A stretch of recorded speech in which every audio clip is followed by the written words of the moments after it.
배가 즐거워지는 목요일 밤 뻔하지 않은 변두리 얘기를 들려드립니다. 고수들의 다른 생각, 변두리 얘기. 고수열진에 오신 걸 환영합니다. 자, 또 오늘 함께 해주실 아주 특별한 분을 저희가 모셨는데 타이틀이 예사롭지가 않아요. 예. 술박사, 술박사. 정원배 고수님 어서 오세요. 반갑습니다.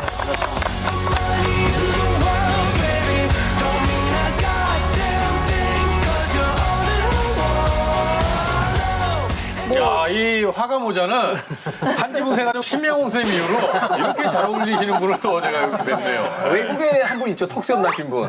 네, 그림 그리시는 분 한 분 계시는데. 예. 아니 근데 술 고수 그러면은 이제 일단 이론적으로는 뭐 당연히 잘 알고 계시겠지만 실제로도 술을 좋아하시는 거예요? 좋아하는 건 맞습니다. 좋아하는 건 맞고 많이 알려고 애를 쓰지만 잘 마시지는 못합니다. 잘 마시지는 못하고 좋아는 하는데 예, 우리 한국에서는 뭐 예를 들어서 뭐 주당이라는 말을 갖다가 뭐술 많이 마시는 사람으로 돼 있지 않습니까? 그렇죠. 그렇지만 이제 외국에서는 주당이라는 말은 커네서라 해서 술을 잘 아는 사람입니다. 저는 외국식 주당. 주당. 술 얘기가 나와서 그런데 주당인지 아닌지 확인하는 방법이 있대요. 눈앞에 술이 있을 때 이거에 맞는 뭐 안주가 떠오르면 주당이 아니고 요리를 봤을 때 무조건 술 맞나 이게 무슨 소리예요? 제가 어제 먹은 게 좀 덜 깼나 봐요. 예, 죄송합니다. 주당이십니다. 예. 맛있는 음식을 봤을 때 술이 떠오르고 음식 자체가 음식이 아니고 안주로 느껴지면 주당이거든요. 네. 우리나라 어렵게 말씀하시네요. 그럼 쉽게 좀 설명해 주시죠. 안주가 좋으니까 한 잔이 주당이죠. 그러네. 처음부터 또 삐그덕대기 시작했어요. 뭐 저희 먼저 한번 골기 대회라도 한번 합시다 우리가 힘을 합쳐서. 프로그램 이 정도 하긴 했으면 친해질 만도 한데. 그런데 분명한 사실은 술을 보면 안주 생각나신 분은 알코올 중독입니다. 그렇게 보시면 됩니다. 너무 분위기를 갖다 아니. 근데 고수님 좀 말씀 조금 자제해 주셔야 되는 게 이 출연자 중에 절반이 알코올 중독이거든요. 그거에 따르자면 예. 맥주를 섞어 마셔 맥주에다 양주를 고수회전 첫 번째 주제는 좀 씁쓸하기도 네. 한데 어떻게 아니다라고 쉽게 또 얘기하기 힘든 그런 주제입니다. 네. 자, 베스트 프렌드는 축의금으로 결정된다. 1980년대 예식장 입구에 등장한 축의금 접수대. 본래 10,000원, 많아야 20,000원 수준이었던 축의금이 30,000원 이상으로 점점 치솟기 시작했다. 2017년 기본 50,000원에서 100,000원으로 10배 이상 늘어난 봉투의 두께. 오고 가는 현금 보조가 활발해지기 시작한 건 사실 조선 후기부터였다. 상사의 천전을 부조했다는 기록이 남아있는 정약용의 다산 시문집. 홀례의 현금 10냥, 20냥 정도를 부조했다고 기록한 지규식의 하제 일기. 보조는 본래 이웃 간의 품앗이, 상보상조에서 유래됐다. 큰일을 치를 때 곡식, 술 등 필요한 물품이나 노동력으로 십시일반 도움 주는 것. Marry me 내 손잡아 중요한 건 봉투의 두께가 아니라 마음의 두께란 의미.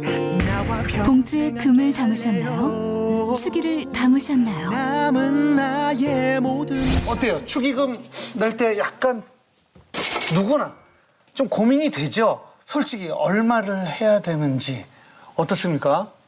어때요? 후짐이나 일본 같은 경우에는 기본이 30만 원 정도? 3만 엔 정도를 내야 물가가 되니까 있으니까. 좀 용기를 내서 내는 느낌이어가지고 그것부터 친해지면 50만 원 정도 내야 되니까 좀 부담이 그게 비싼 건 아니에요. 3만원이. 왜냐하면 그게 기본적으로 식대거든요. 자기가 먹을. 그러니까 일본에는 이제 총 하는 그 대상이 한 30명 정도밖에 안 돼요. 근데 그렇게? 굉장히 좋은 데서요, 보통. 뜰이 있고 그러니까 기념사진을 아주 고급스럽게 찍을 수 있는. 코스 요리. 예, 그리고 요리가 제대로 나오고 굉장히 그 단출하게 하는데 거기에 1인당 이제 그 식대가 3만 원 정도 하는 거예요. 그러니까 3만 원을 낸다는 건 내가 먹을 거 내가 갖고 간다라는 의미이고 결혼식에 참석한다는 건 그걸 넘어서서 옷을 갖춰 입어야 되잖아요. 사진을 아주 근사하게 찍어야 되니까. 그러니까 옷을 갖춰 입는데 그 정성, 그다음에 투자 이런 게 많이 들어가요. 그래서 3만행은 비싼 게 아니고 5만행도 비싼 건 아니죠. 그런 의미에서. 우리처럼 막 한 100명, 200명, 그런 거 아니에요. 예. 300명 이렇게 하는 게 아니라 70명 정도가 네, 정도. 기본이라고 들었어요. 그러니까 한쪽에서 30명씩 이렇게. 가까운 사람 네. 양가인. 그러니까 신랑 30명, 신부 30명 정도. 정말 친한 사람들. 정말 축하해 줄 사람들. 명단을 네. 그 정하는데 많이 고심한다 그러더라고요. 그렇겠네요. 독일은 어때요, 독일? 독일은 많이 다른 것 같아요, 한국하고요. 우선 기본적인 차이 얘기하자면 사람을 많이 부르진 않고요. 많아봤자 한 50명 정도? 진짜 가까운 가족이랑 친구 양쪽 다 합쳐서요? 네네네. 한 50명, 많아봤자 한 60명, 70명 정도 부르는데 보통 예식장에서 하진 않고요. 성당이나 그 교회에서 토요일 오후에 진짜 그 사람들만 모여서 신부나 목사님이 같이 결혼식 치른 다음에 식당 가서 밥 먹고 그냥 홀에서 한 새벽까지 같이 놀아요. 네, 게임하고 파티하고 춤추고 하는데 You other brothers can't deny. Now when a girl walks in with an itty bitty waist and a round thing in your face, you get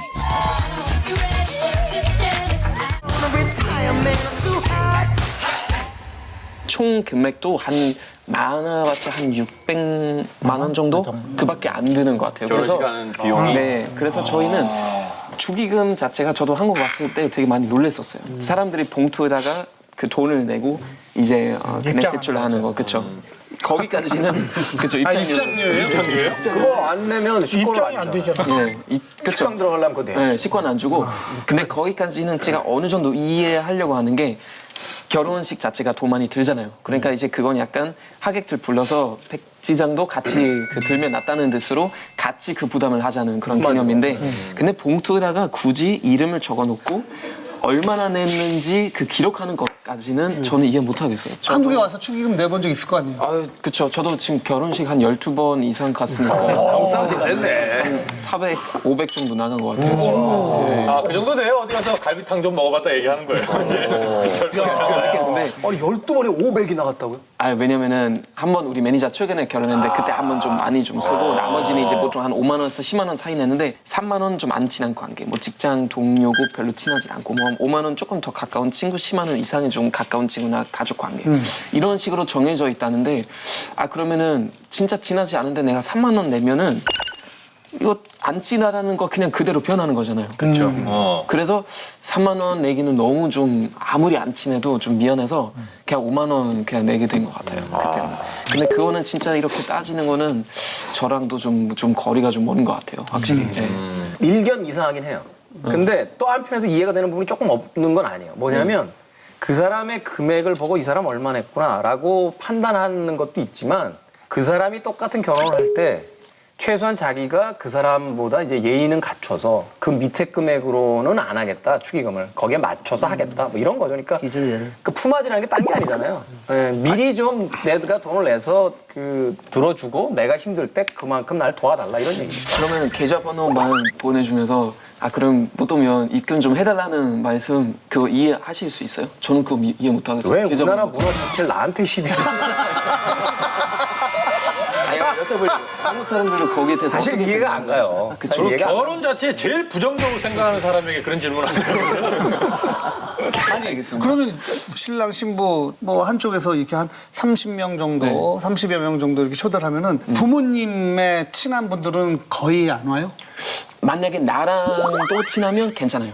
뭐 예를 들면 우리 옛날부터 알던 그렇죠. 어른들. 그러니까 예를 들면 우리 어머니의 그 아주 친한 친구가 옛날에 이제 유치원 선생님이었어요.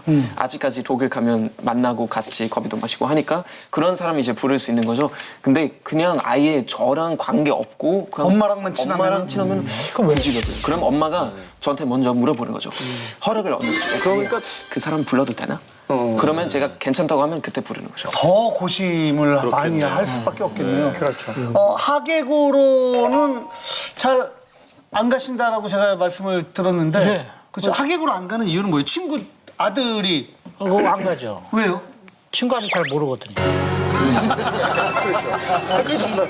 나는 잘 모르는 사람인데 친구는 잘 알지만 아들은 내 본 적도 없고 그걸 봐도 뭐 어렸을 때만 봤고 잘 모르는 사람이잖아요. 근데 갈 이유가 없죠. 왜 그러면 그냥 가는지 이제 그냥 축의금만. 아니요, 돈을 왜 내요?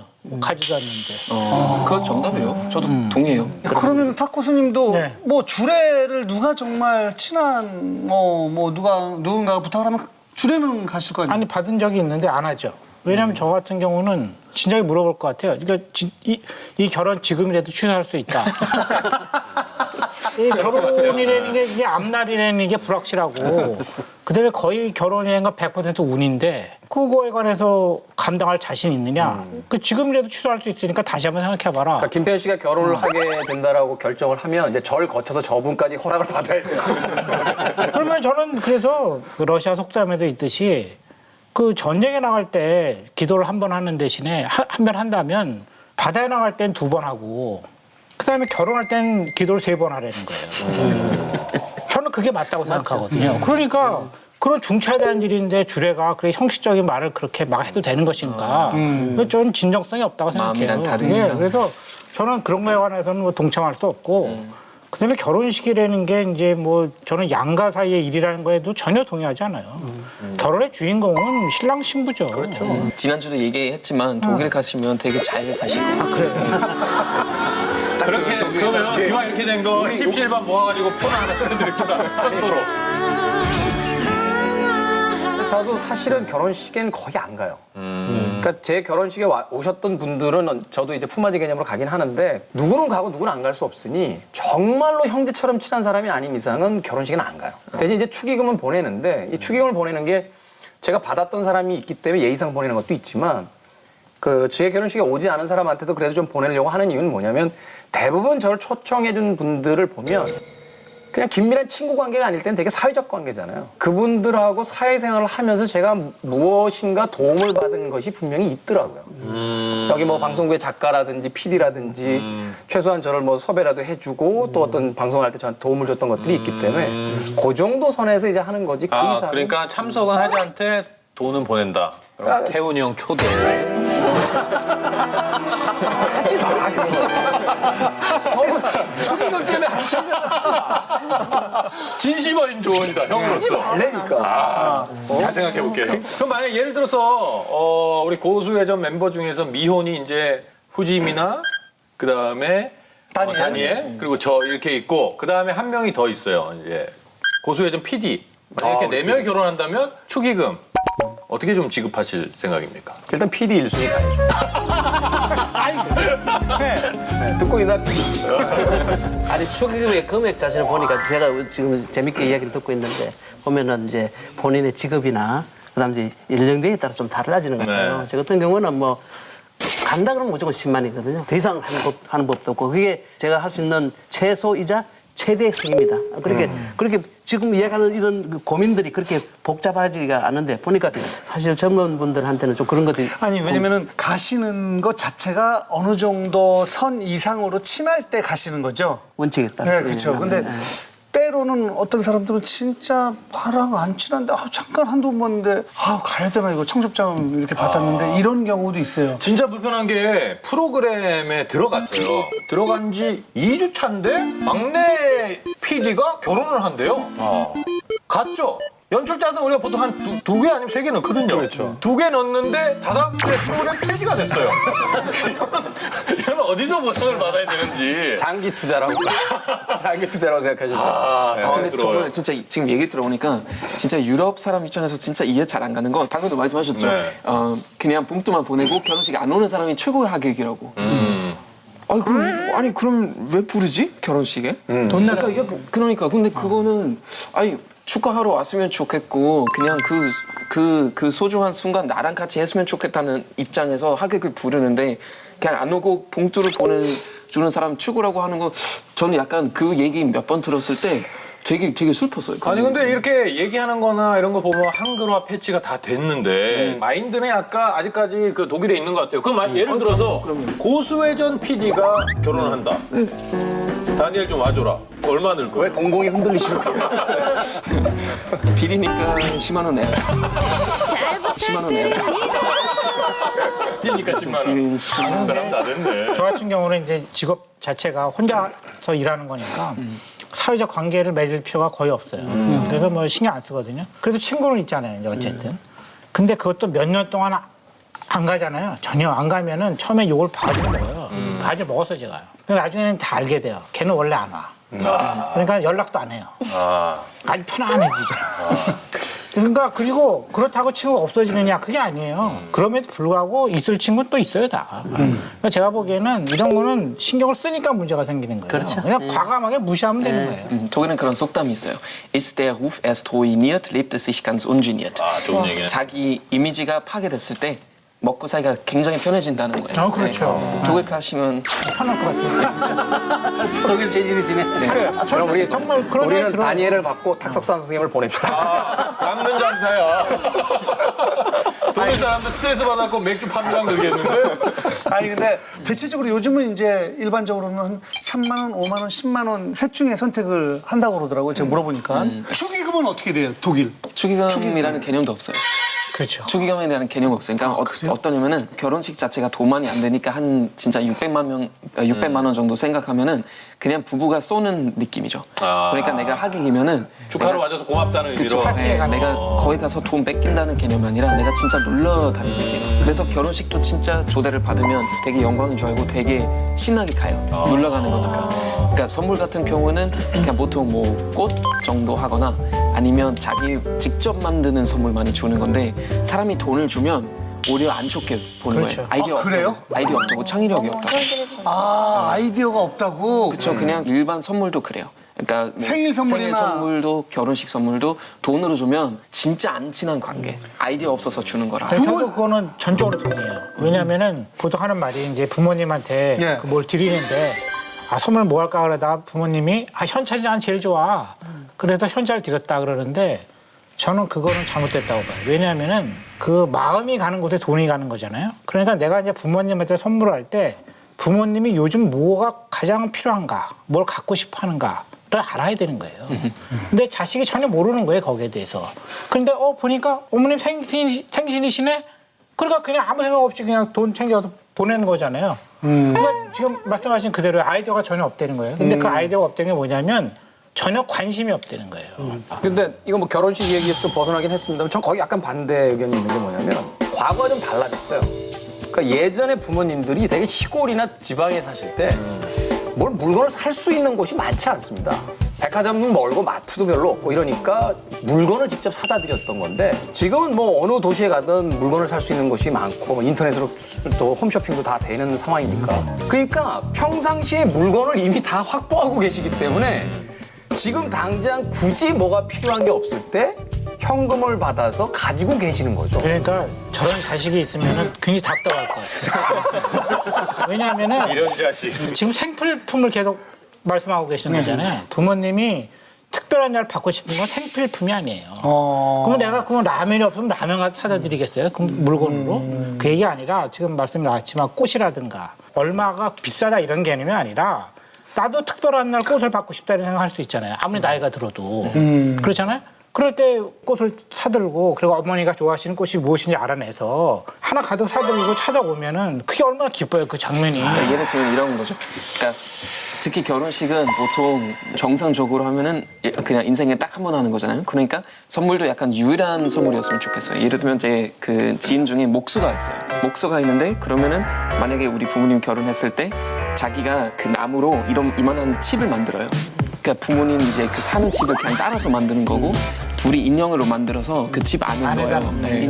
미니어처를. 미니어처처럼. 근데 다 직접 만드는 거예요. 한 2주 정도 걸려요. 그러니까 그만큼 자기 정서를 품고 2주 동안 노력해서 그 만든 선물인데 비싸진 않아요. 비싸지 않은데 직접 만든 선물에서 그거 받으면 와 이거 진짜 감동이다. 이런 거죠. 아니 근데 탁 선생님 또 우리 탁 교수님에 맞서서 우리 아들 연대에서 저가 네. 또 한 말씀 드리자면 아니 근데 더 이상 덤비면 아니 제가 이 버르장머리 없는 놈들이 살 수 있기 때문에. 요거는 제가 충격적인 일이 있어서 그래요. 예. 선물도 제가 드려봤고 현금도 드려봤어요. 뭔가 만족을 못 하시는 것 같아서 제가 몇 년 전에 연휴에 못 내려가니까 그 전에 내려갔을 때 카드를 드렸어요. 제일 좋아하시죠? 원하는 거 하나만 필요한 거 돈의 가격에 구애받지 말고 사셔라. 차를 사시더라고요. S를 사셨어요. 와, 아파트를 카드로 살 수 있으면 샀을 거예요. 그래서 그럴 때는 어느 정도 현금으로 드려야지. 그런 거 오픈해서 드리면 큰일 납니다. 그러니까 예. 그 제가 볼 때 그 진짜컨대 네. 김태현 고수의 그 부모님께서는 네. 분노의 카드질을 하셨어요. 아직까지도 내 맘을 모르. 돈이면 다 되는 줄 알아. 그러니까 돈이면 다 되는 줄 알아? 그럼 돈으로 해보자. 이렇게 된 거죠. 근데 저도 멀리 사는 친구 결혼식에 못 가가지고 그럴 때 뭐 반 정도 축의금 낼 때가 있는데 일본 백화점에 있는 그 2만 엔 기프트 리스트가 있어서 그걸 보내니까 거기서 그쪽 결혼하는 친구가 그냥 거기라도 되고 뭐 옷이라도 되고 그런 거 골라서 선택할 수 있는 게 있어서 그건 그쪽에서 취향에 맞춰서 고르면 되니까. 그렇게 하면은 이쪽이 마음이 편한 거죠. 네, 저는 그런 마음이 너무 편했어요. 그리고 이쪽이 마음이 편한 거니까 선물 받는 쪽이 좋아야 되는데 보낸 쪽이 마음 편해지는 거죠. 그러면. 아니 근데 사실 그런 문화도 좀 있어요. 왜냐면 결혼할 때 친구들이 이제 여럿 있잖아요. 고등학교 동창, 대학 동창들 있으면 그렇게 아예 요구하는 친구들도 있어요. 야, 니들 몇 명이야? 야, 합쳐서 TV 한 대 사주라. 그렇지. 뭐 이렇게 얘기하는 경우들이 있거든요. 사실 친한 친구들끼리는. 그거는 진짜 자기가 이제 필요한 거니까 그렇죠. 그럴 수 있는데 만약에 이제 20만 원이죠. 네. 20만 원을 냈어요. 2만 원 정도 깜빡했는지 아니면은 뭘 착각을 했는지 아니면 의도적으로 했던지 뭐 할 때 이제 10,000엔 정도 반 정도를 했어요. 후지미나가 결혼을 할 때. 네. 그러면은 어떨 것 같아요, 그 관계가? 계속 뭔가 머릿속에 걸릴 것 같아요. 그래서 뭐 멀어지려고 하지는 않겠지만 자연스럽게 멀어질 수도 있겠다는 서운함이 들죠. 근데 이게 정말 이상한 게요. 우리나라의 어떤 문화를 봤을 때 친구들이 이렇게 술 마신단 말이에요. 그럼 삼겹살에 소주 먹었는데 야 1차 내가 낼게 했는데 한 58,000원 나왔어요. 그럼 2차 내가 살게. 맥주집에 갔는데 맥주를 먹다 보니 한 10만 원 나왔어요. 그럼 야 3차 내가 쏘지 뭐. 양주 한 병 먹었어요. 그 3차 집에서 한 20만 원 나왔단 말이에요. 그럼 다음날 아침에 일어났을 때 그 자식은 왜 58,000원만 낸 거야? 이렇게 생각 안 하거든요.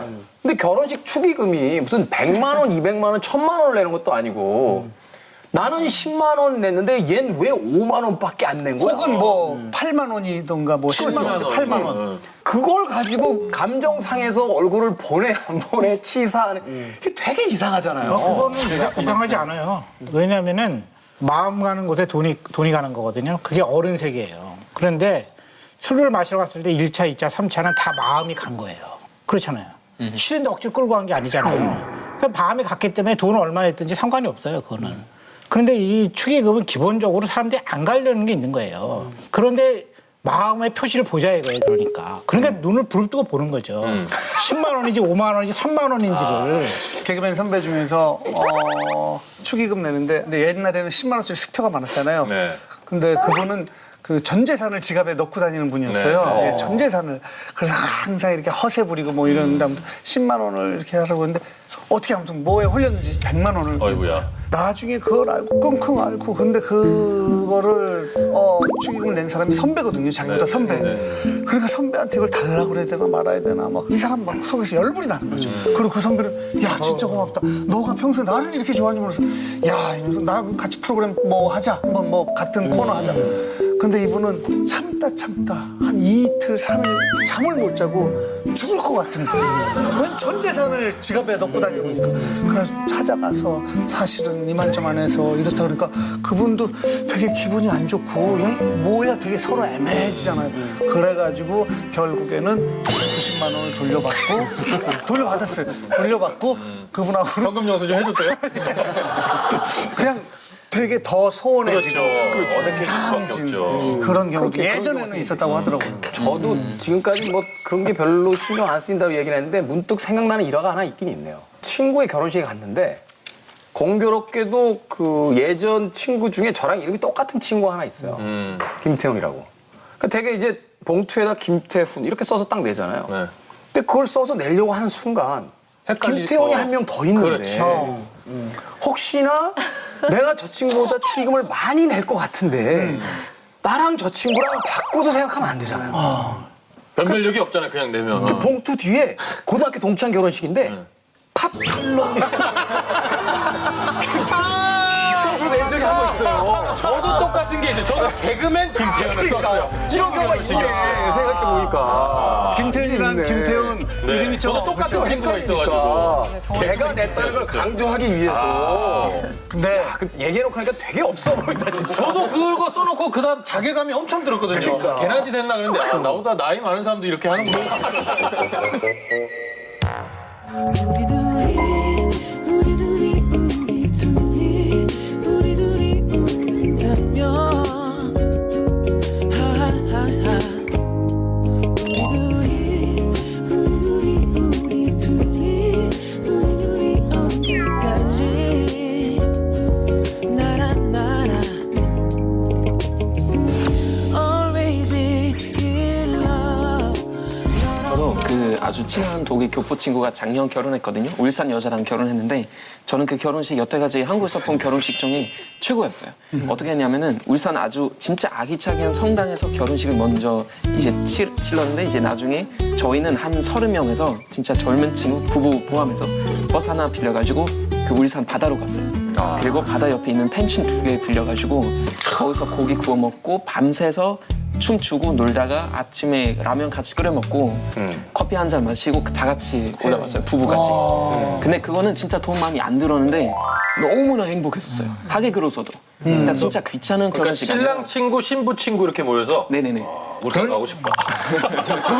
최고의 가야지. 형 전화 드리니까 스케줄 끝나고 내려오세요. 그러고 보니까 그 얘기도 많네. 내가 남의 결혼식에 대해서 흥미가 완전히 사라진 게 나 결혼하고 나서부터야. 그럴 수 있겠다. 옛날에 싱글일 때 그렇죠. 결혼식을 가는 재미가 있었어. 뒤풀이. 뭐 친구들과의 또 그 즉석 만남 이런 게 있었기 때문에. 근데 요즘 그런 것도 잘 없는 것 같아요. 그냥 같이 사진 찍고 그냥 바로 흩어지니까 되게 안타까워. 확실히 약속해 주세요. 오지는 않는다고.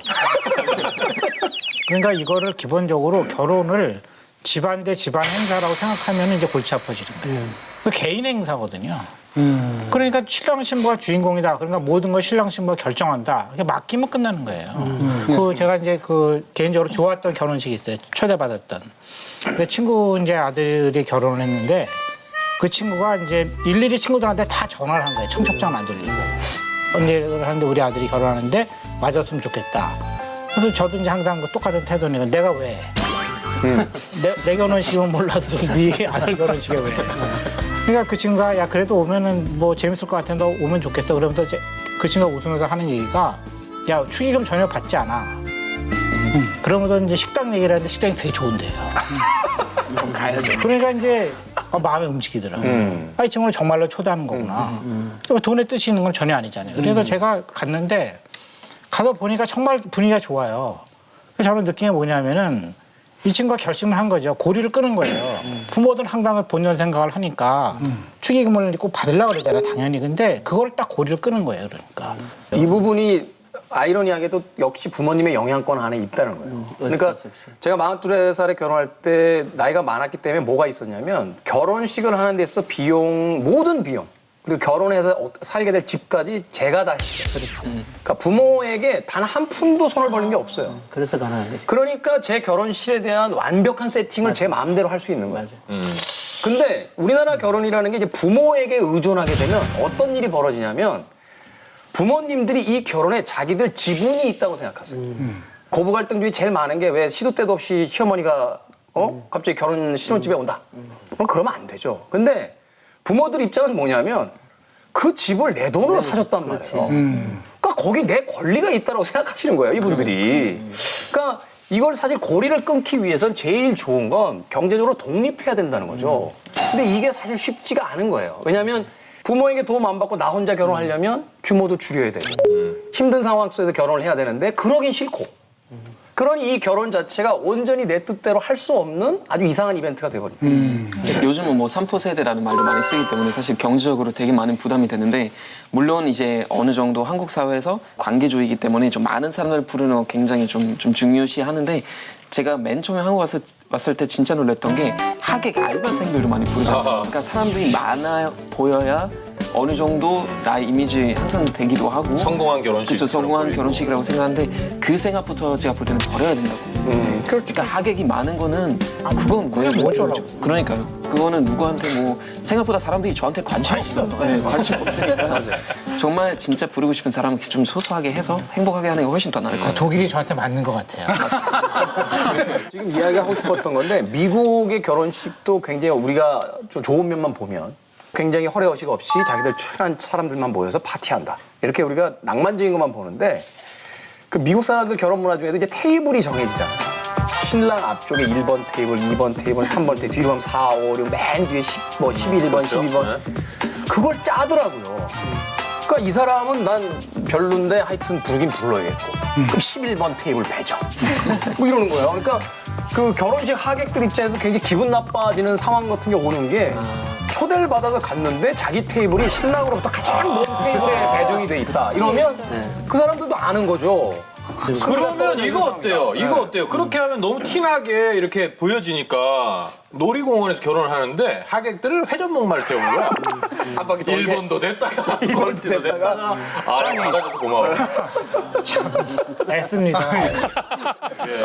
그런데 중요한 게 이제 서구하고 우리하고 차이가 근본적 차이가 뭐냐면은 지금도 저도 저 자식한테 사소한 적이 많습니다. 왜냐하면 결혼하면서 본인이 돈을 좀 벌어가지고 집도 작은 집도 사고 이렇게 가면 좋겠지만 거의 7, 80%가 아마 부모에 의존하는 은행으로 우리 사회 구조가 돼 있고 또 실질적으로 거기에 따라서 부모들의 어떤 그 경제적 부담이 굉장히 큰 거죠. 근데 그런 것 때문에 그렇게 하고 싶지 않지만 어쩔 수 없이 했는 거 있고 다니엘이 했던 이야기하고도 좀 제가 견해의 차이가 있는 게 제가 프랑스에서 보면 그 결혼식 하는데 프랑스도 부모들에 대한 부담은 굉장히 큽니다. 왜냐하면은 1박 2일은 보통이고요. 동네 잔치에 옛날에 우리 옛날에 하듯이 예, 동네에서 성당에서 할 때는 그때는 그냥 뭐 가고 싶으면 오고 싶으면 가고 편한 시간에 오는 거고 그날 전대 되면 다 모이는 거죠. 동네 사람들이. 그걸 2박 3일 이렇게 놓으니까 그 경비 얼마나 들겠습니까? 프랑스 사람들이 좀 그래요. 예, 그러니까 독일과 프랑스 차이가 사이 안 좋거든요. 유럽끼리 팀킬하네. 한일과는 이상이거든요. 독일하고 프랑스. 아니 근데 만약에 이다도시를 한번 부릅시다. 대결 한번 붙이죠. 예. 그걸 생각했으면 좋겠어요. 하루의 그 화려함을 얻기 위해서 너무 많은 걸 기대게 되면 이 온전한 두 사람의 결혼의 자유가 잃어요. 왜냐면 수많은 사람들이 관여하게 된단 말이에요. 그러니까 그 하루를 자기가 소박하게 보냄으로써 그 결혼식이라는 걸 그 이후에 결혼 생활에서 얻을 수 있는 많은 자유가 있어요. 손 벌리지 않았고 나는 기대지 않았기 때문에 이 결혼은 온전히 내 거란 말이에요. 그러니까 그거를 생각해야 되는데 사실 그걸 결심하기가 아직까지 그렇게 쉽지 않죠. 진짜 좋은 말씀하셨어요. 아니 근데 소박하게 하고 싶은데 여자분들이 또 결혼과 웨딩드레스에 대한 어떤 그 로망, 결혼식 뭐 이런 거에 대한 로망이 있으니까 저도 웨딩 드레스에 대한 로망은 크다 보니까 저도 화려한 결혼식을 하고 싶은 것보다 약간 웨딩 사진에 대한 로망이 큰 것 같아요. 그래서 좀 인간관계가 좀 복잡하면 그냥 사진만 있어도 되겠다는. 그런 사람도 있어요. 그 사진 찍을 때 네. 너무 오랫동안 막 옷 갈아입고 장소 바꿔서 사진 찍으면은 저 같은 경우 그 사진 찍는 걸 굉장히 힘들어하거든요. 이렇게 동영상은 뭐 계속 할 수 있는데 사진 찍는 거는 막 이렇게 하라고 그러고 저렇게 하라고 그러고 표정지라고 하면 너 정말 힘들어요. 남자분이 그러다 힘들어요? 보니까 한 2시간 이후에 찍은 사진들은 다 퀭해가지고 표정이 안 나. 아, 웃으라고 근데 웃음이 나와야지. 뭐 웃죠. 진짜.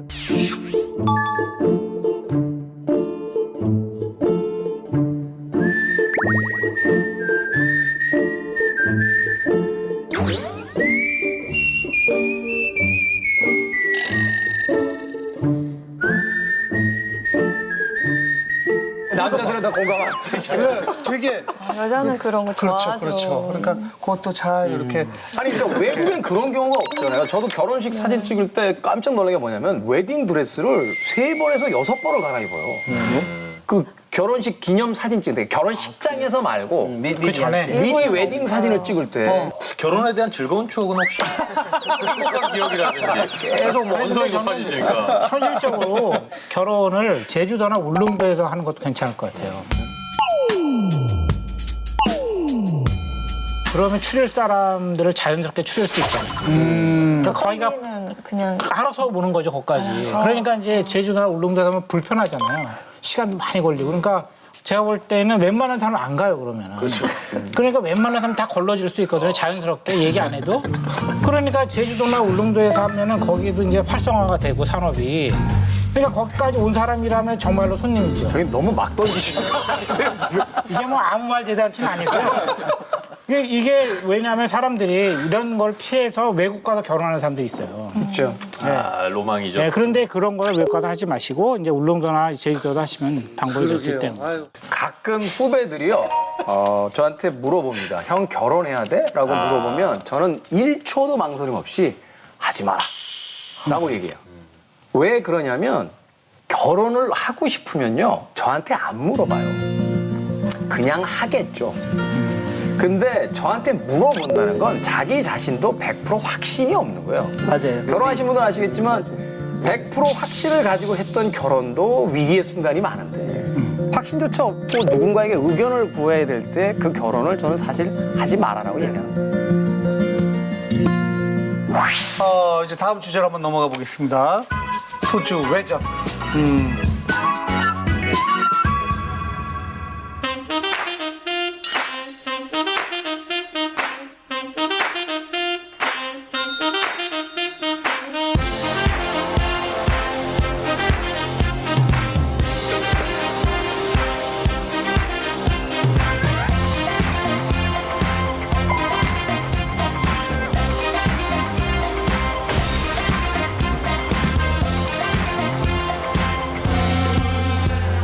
아, 그러면 술 박사님이시니까 우리 딱 첫인상을 보고 잘 어울리는 술, 연상되는 술이 있으면 좀 말씀해 주시죠. 저는 김태현 씨는 화이트 와인 중에 있어요. 마음에 듭니다. 네, 화이트 화이트 와인. 와인. 깔끔하고 큰 맛은 안 나고 있는. 깔끔한데 맛이 없어. 큰 맛은 없어요. 뒷맛이 별로 없어. 우리 김태현 씨하고 김태원 씨가 또 한 잔만 다른데 사실 이분도 또 와인 느낌이에요. 근데 조금 그렇게 좀 레드 쪽이야. 좀 엉큼한 느낌도 좀. 그러니까 마셔봐야 하는. 저는 김태훈 씨 화이트 와인일 때는 뭐 그냥 갖다 붙이시는구나 생각했는데 김태훈 씨 레드 와인 약간 웅큼하다 할 때 이분 진짜 박사님이시네. 저는 관상도 보시나라는 느낌이. 예. 다른 분은 몰라도 신동엽 씨가 저한테 은큼을 잘 나와야죠. 또 우리 다니엘 씨 같은 경우에는 네네. 사실은 이분을 처음 뵀을 때는 제가 느낌상으로는 그래서 독일 맥주 중에 뭐를 할까 생각했는데 보니까 전혀 독일 맥주가 한국 맥주. 다니엘 씨 같은 경우에는 네네. 사실은 이분을 처음 뵀을 때는 제가 느낌상으로는 그래서 독일 맥주 중에 뭐를 할까 생각했는데 보니까 전혀 독일 맥주가 한국 맥주. 한국 맥주. 한국의 라거 맥주야 보니까. 라거 맥주. 한국 라거 맥주는 맛이 없다는 얘기인데요. 맛은 없지만 대중성은 대중성이 강하기 때문에 전혀 내가 볼 때 그걸로 계속 키우세요. 맛있고 싶죠. 좋은 소리가 왜 기분이 예, 나시고 아니 요즘 한국 맥주는 많이 맛있어요. 그리고 우리 이제 오늘 예. MC를 맡으신 신동엽 씨는 보면은 사실은 샴페인을 먹는 게 맞을 것 같아요. 왜냐면 샴페인이라는 술들은 뒤끝이 술이라는 안 좋죠. 것은 예. 그건 그건 뒤끝의 문제가 아니고 느낌 있지 않습니까? 하늘 피면서 느낌인데 보면 항상 변신을 잘해요. 그리고 여러분 좋은 샴페인이라는 것은 술잔에 담아보면은 아주 좁은 작은 기포들이 쭉 오랫동안 올라옵니다. 계속 변신하는 거죠. 그렇죠. 그러면서 샴페인.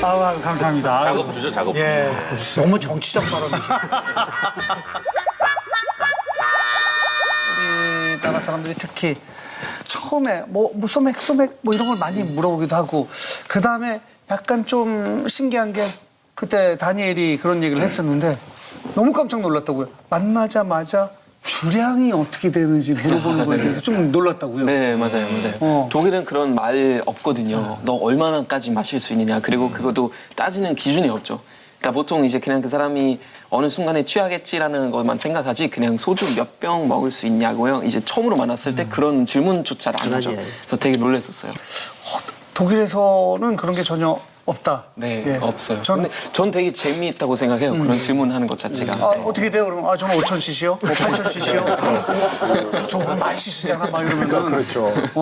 근데 보통 자기 주량을 잘 알고 있는 사람들은 주량이 어떻게 돼? 뭐 난 소주 한 병 반 먹으면 기분이 좋아 정도 얘기하는데 술을 진짜 내가 좀 마신다고 생각하는 사람들은 뭐 에이, 주량 뭐 그냥 조금. 즐겨 해. 막 그렇죠. 즐겨 한다 그러잖아요. 그렇죠. 그 독일하고 가장 뭐 다른 술 문화가 있다면 독일 맥주 얘기하자면은 사람들 보통 항상 얘기하는 거 독일 맥주 되게 맛있고 한국 맥주 맛없다 이런 식으로 주장하는 사람도 많은데 저는 거기 약간 동의하지 못해요.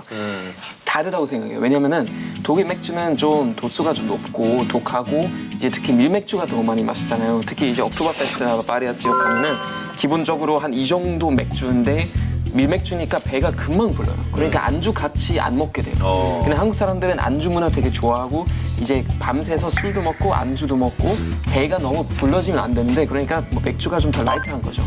그래서 약간 그런 차이가 생긴 것 같은데 그렇다고 해서 한국 맥주가 더 맛이 너무 우리 없다고 문화를 좀 좋게 봐주시는데. 아니 근데 진짜 생각 네. 좀 확실히 다른 건 저희는 맛있는 음식을 먹으면서 이제 뭔가 같이 곁들여서 먹고 이런 걸 좋아하는데 이게 문화가 좀 많이 다르긴 다른 것 같아요. 저희도 예를 들면 옛날에 고등학교 때 친구들하고 같이 술 마시자고 얘기하면은 우선 다 각자 집에서 저녁을 먹고 와요. 네, 저녁 먹고 나오고 왜냐면 저희는 밖에서 외식하면은 돈 되게 많이 들어요. 한국에 비해서. 밖에서 먹는 거 되게 부담스럽기 때문에 각자 집에서 저녁 먹고 나와서 진짜 맥주만 시켜요.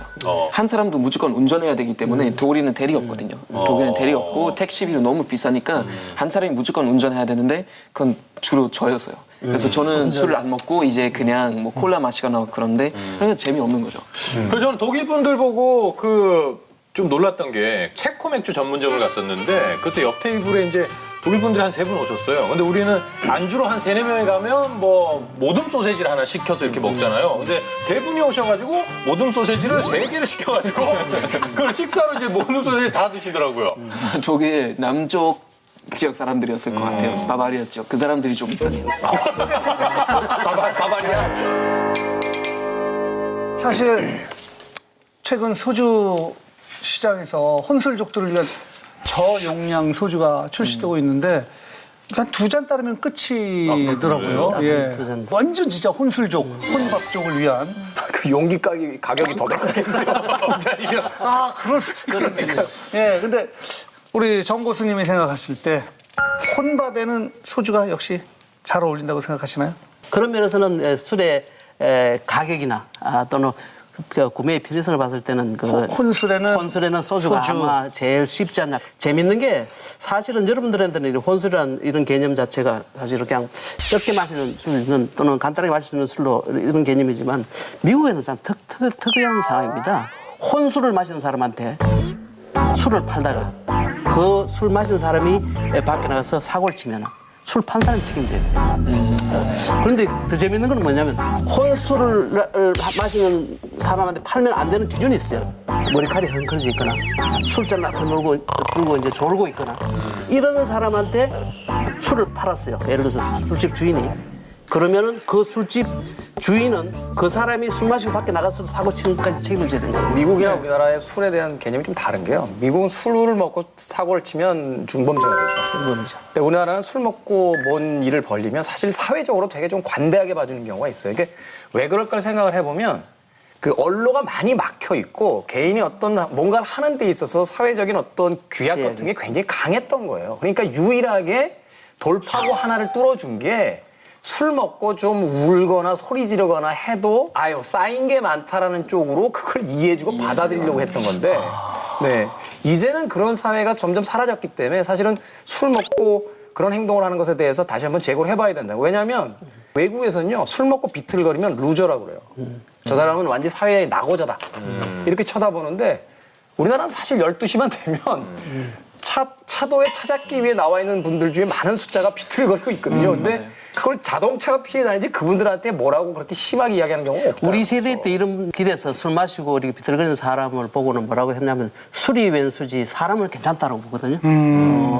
그렇지만 실제로는 사실은 그 술 때문에 여러 가지 일들이 많이 생깁니다. 아니 근데 요즘은 이제 술 때문에 사실은 문제가 좀 많이 생기죠. 중범죄인데 우리는 뭐 심신미약, 뭐 범죄를 저지르더라도 어느 정도 정성이 참작되고 그게 좀 바뀌긴 바뀌어야 될 거라고 생각이 들고 또 주치폭력자들도 마찬가지고요. 근데 그게 우리나라가 술에 대해서 관대한 것은 기본적으로 무질서를 그 옆에 끼고 사는 거예요. 그러니까 무슨 얘기냐면 우리가 이제 이렇게 얘기하잖아요. 이건 이성적 세계예요. 논리의 세계예요.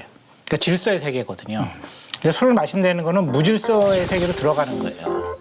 그래서 이제 서양에서 축제를 할 때는 술이 허용되잖아요. 엄청 마시거든요. 근데 그날은 무슨 짓을 해도 돼요.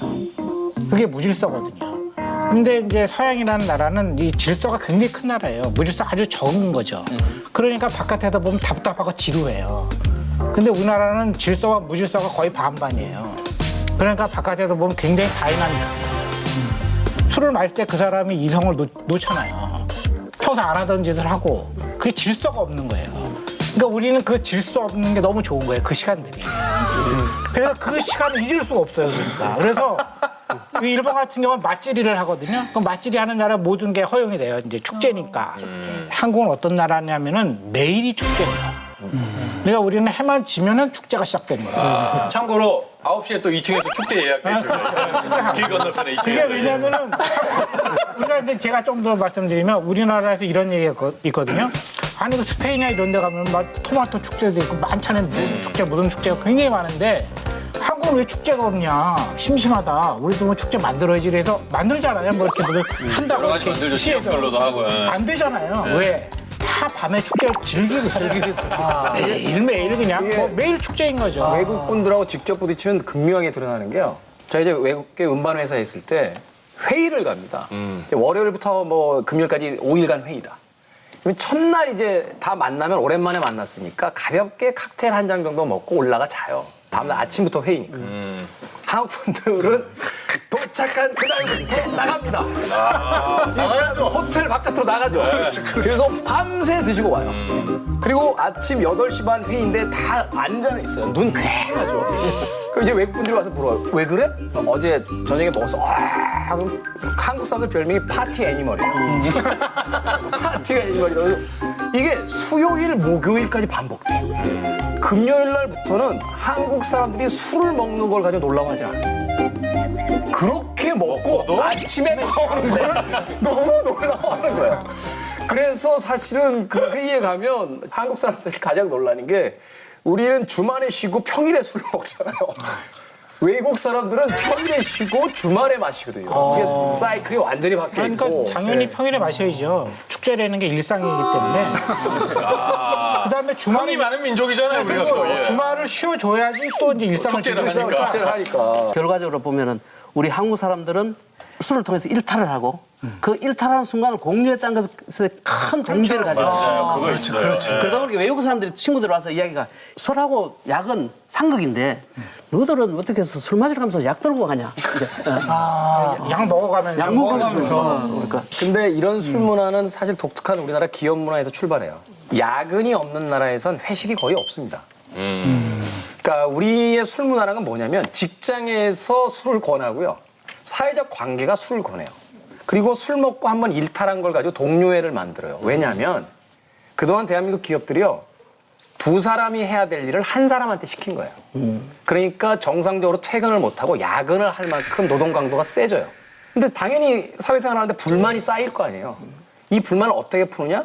임금을 올려서 풀면 가장 정직한 방법인데 그렇게 하질 않고 한 달에 한 번 회사 카드를 주고 술을 먹여요. 그래서 불만들을 쏟아내게 하고 어깨동무하고 부장님 이야 다 으쌰으쌰하고 우리가 남이냐? 하고 잘해보자. 하고 나서 다시 그 다음 월요일부터 정상 출근. 그래서 또 야근. 그러니까 이런 비정상적인 문화가 우리나라에 밀리가 있고 진짜 뭐 어느 정도 몇몇 사람 떠오르는데 그분들도 맞아 그랬었네라고 이렇게 생각이 들어요. 참 세상이라. 회식 자리 하면 이제 대체적으로 소맥, 소주랑 맥주랑 이제 소맥이 정말 대세가 됐죠. 이건 난 먹고 I love it, I love it, I love it, oh yes I love it, I love it, I love it 좋아 좋아 좋아 좋아 예전에는 소주 한 잔 맥주 가득 해가지고 뭐 이러다가 점점 양을 줄이고 비율을 달리 해가지고 지금은 자기가 뭐 소맥 전문가다, 소맥 자격증도 있다. 내가 타는 게 정말 맛있다. 제가 나중에 보니까 왜 전문가냐면 자기들이 타기 싫어서 그냥 이렇게 갖다 주는 거 아니 같아요. 근데 그게 아주 예민합니다. 이거 우리가 폭탄이라고 부르니까 이게 특별한 술처럼 느껴지지만 엄밀히 이야기하면 이게 두 가지 종류의 술을 섞기 때문에요. 칵테일이에요. 근데 칵테일에서 가장 중요한 건 비율하고 온도예요. 근데 소맥에서 가장 중요한 것 중에 하나가 비율도 비율이지만 온도거든요. 그러니까 잘 마는 사람들은요, 맥주를 미리 시키지 않습니다.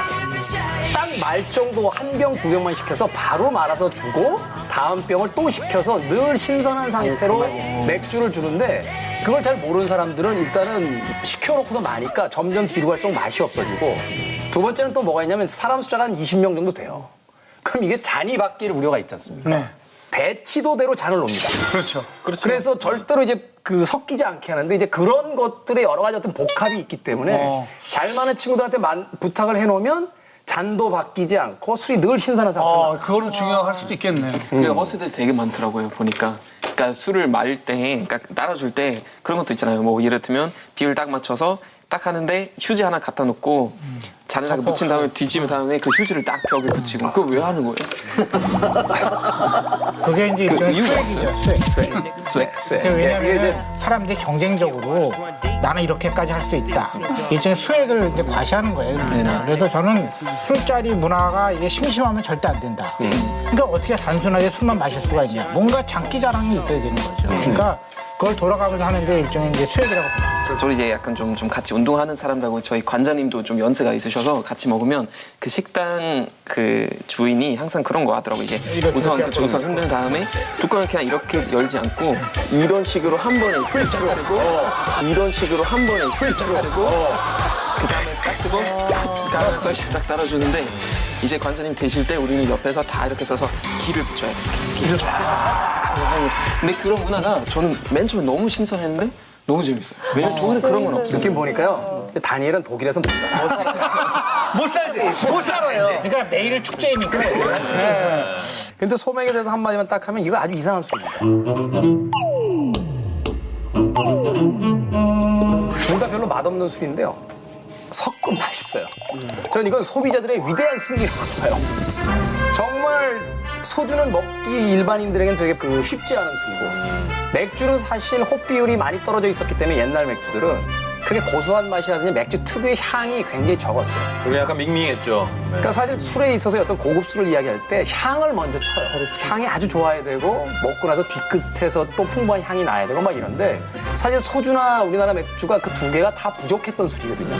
근데 이걸 섞음으로써 제가 사실 그 어떤 유튜브 영상을 봤을 때 그 영국 분이었던 걸로 제가 기억나는데 소주를 주고 마시려니까 맛이 없다는 거예요. 한국 맥주 주고 먹으니까 무슨 맥주가 이런 밍밍한 맛이냐는 거예요. 섞어주니까? 소맥을 섞어서 줬더니 놀라운 맛이라는 거예요. Fantastic, baby. This is Korean beer. It's like sparkling water with beer taste. Next up, we have Korean soju. It's so far so good. So what they do, for people who can't handle just soju, what you'll do is you'll mix it. Somek. Yeah, Are you serious? yeah, this is a thing. That gives the beer a better kick. I like that. Good. That's wonderful. Yeah? Why aren't you exporting this? Done Korean. Welcome to Mix It. 근데 우리가 여기서 굉장히 중요한 포인트가 하나 있는데 사실은 술을 함부로 섞어 먹으면 굉장히 위험합니다. 사실은. 왜냐하면 예를 들어서 영국의 아주 좋은 위스키도 40까지 섞거든요, 원래는. 그렇죠. 그래서 같은 가슴 맛을 내거든요. 그런데 그 자리에서 섞어가지고 그 자리에서 먹는 경우가 없어요. 파는 경우가 없습니다. 최소한 2가지 이상 술을 섞었으면은 그 술이 서로가 조화가 이루도록 잘 어울리도록 최소한 그렇죠. 6개월을 기다려야 돼요. 숙성시키죠. 그런데 우리 지금 소주랑 맥주랑. 그 자리에서 섞어가지고 현장 제조주잖아요. 건강이 무지 힘든, 위험한 게 술과 술을 섞었을 때는 독성과 독성이 다른 독성이 섞이는 이것이 비율에 따라서 상당히 달라지는데 그것을 몸이 받아들일 때 말입니다. 제일 처음에는 그걸 재미로 받아들여요. 그렇지만 이상하게 느낀 거야. 들어올 때마다 다르면. 몸이 굉장히 부대끼게 되는 거죠. 스트레스를 받는. 일관성이 없으니까. 네, 그러다 보니까 건강상도 그렇고 사실은 마케팅 면에서 사실은 이런 식의 그것보다는 차라리 좀 그런 어떤 단일종. 야, 근데 소주랑 맥주랑 항상 이렇게 섞어 먹는데 유리컵에 브랜드 로고, 그렇죠. 거기 밑선까지 뭐 조금만 넣으면 이거 너무 맛이 없다니까 막 이러고. 근데 황금 비율이라고 딱 그런 게 이제 지켜준다고. 나름대로 다 퍼포먼스고 재미잖아요, 재미. 근데 어느 순간 고기에 살짝 농도가 올라갔다라는 처음 있어요. 아니 실제로. 아 진짜요? 실제로. 술 판매량을 늘려야 되니까. 그렇죠. 예전에 사실 왜 이렇게 소주 또 먹을 때 보면 이렇게 뚜껑 열어서요. 이렇게 쳐가지고 이렇게 위에 있는 술 살짝 버리는 적이 있어요. 그걸 이제 말하면 뭐 거기서 뭐 화학 냄새가 나서 그랬다. 뭐 이런 거 하는데 뻥이죠. 왜냐면 그걸 버린 만큼 소주의 판매량이 올라가요. 그게 저도 이제 어렸을 때 들은 얘기인데 제가 이제 어렸을 때인데 소주 잔이 일정하더라고요. 따르면 7잔 반인가가 딱 나온대요. 딱 7잔 반. 그래서 이제 반잔이 모자르기 때문에 한 잔을 더 시키게 되기 때문인 거예요. 근데 어린 나이에 그걸 들었을 때 굉장히 제가 이제 충격을 받았어요. 아, 이런 게 상술이구나. 그다음부터는 이제 모든 걸 약간 의심스럽게 본 거예요. 그래서 뭔가 사람들이 더 많은 물건을 팔기 위해서 정말 별것을 다 할 수 있다. 그래도 제가 보기엔 소주도 이제 도수가 계속 낮아지고 있잖아요. 근데 가만히 보니까 그것도 여성을 그 이제 시장에 끌어들이기 위한 전략이 아닌가 싶어요. 여성들도 요즘에 이제 술자리에 많이 이제 참여하잖아요. 그러니까 아, 이렇게 센 술이 아니야. 그러니까 소주도 약한 술이니까 마실 수 있다. 그러니까 점점 이렇게 낮아진 거예요. 사실 소주가 예전에 25도였는데 이제 점점 도수가 낮아지면서 지금 몇 도까지 내려왔죠? 한 14도? 14도.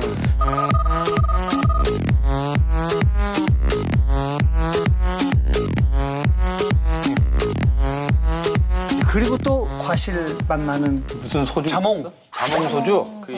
자몽 소주 있었다, 자몽. 저 술도 품귀 현상이 나면서 어디 가면 여자분들은 다 그 술 먹고 어디서 막 발견했다고 인증사진 찍고.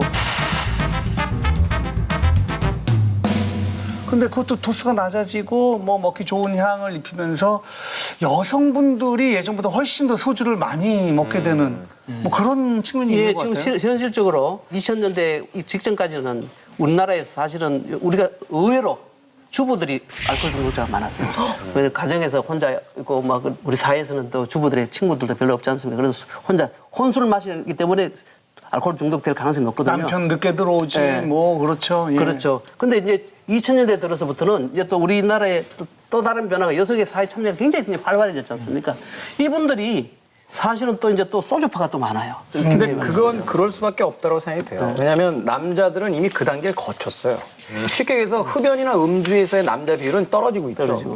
근데 여자들의 흡연과 음주는 올라가고 있단 말이에요. 왜냐하면 지금까지 사회적으로 그걸 그렇게 쉽게 용인해주지 않았기 때문에 갇혀 있었던 것이고 이제 술을 먹는 여자나 담배를 피우는 여자에 대해서 사회적 시선이라는 게 별로 이게 특별한 것처럼 쳐다보지 않으니까 그 해방감이 사실은 지금 굉장히 폭발하고 있는 거예요, 시장에서.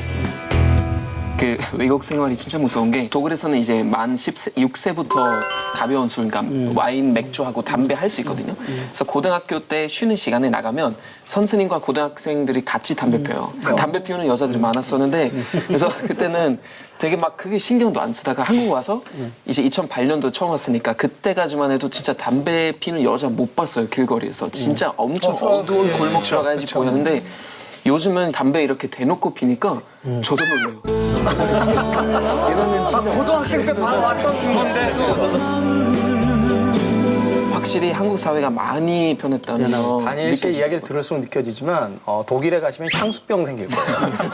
오히려. 한국 오고 싶은데. 저는 그 애기 입맛이다 보니까 그 칵테일 같은 걸 주로 즐겨 먹는데 그래서 일본에서는 캔으로 파는 칵테일 음료 뭐 술이죠?가 많아서 그건 근데 그 도수가 3% 정도거든요. 그래서 그런 게 앞으로 좀 많아지면 좀 여자로서 저는 좀 좋을 것 근데 같아요. 과일향 나는 소주가 도수가 낮다고 만만하게 생각하시면 안 됩니다. 그게 같이 마시는 여성분이 마음에 들면 맞춰줘서 이거 주거니 받거니 하는데 오빠 이거는 술 셋이니까 음료 같겠어요? 야 이게 무슨 술이냐? 근데 이게 꺾다 보면 나중에 일어나다가 어렵어 이거 봐라 안진뱅이 술이라고 앉아있을 때는 멀쩡하다가 일어설 때 비틀 옵니다. 와요. 그럼요. 근데 일본에서 좀 못 믿겠다고 생각을 했던 게 무알코올 맥주라는 게 나왔어요. 네, 맞아요. 독일도 있어요. 아, 그래요? 그게 왜 먹는 거죠? 취하기 위해서 술을 먹는데 왜 먹는 거죠? 취하기 위해서 술을 먹는데 왜? 이건 천하의 술꾼들이 하는 얘기예요. 저희 같은 사람이 하는 얘기인데. 그 옛날에 어렸을 때 고등학교 때 경주나 이런 데 가면 상인들한테 우리 많이 당했잖아요. 그 숙소 2층에서 이렇게 돈 내려주면 바구니에 담아가지고 넣어줬는데 아저씨가 급하게 가더라고.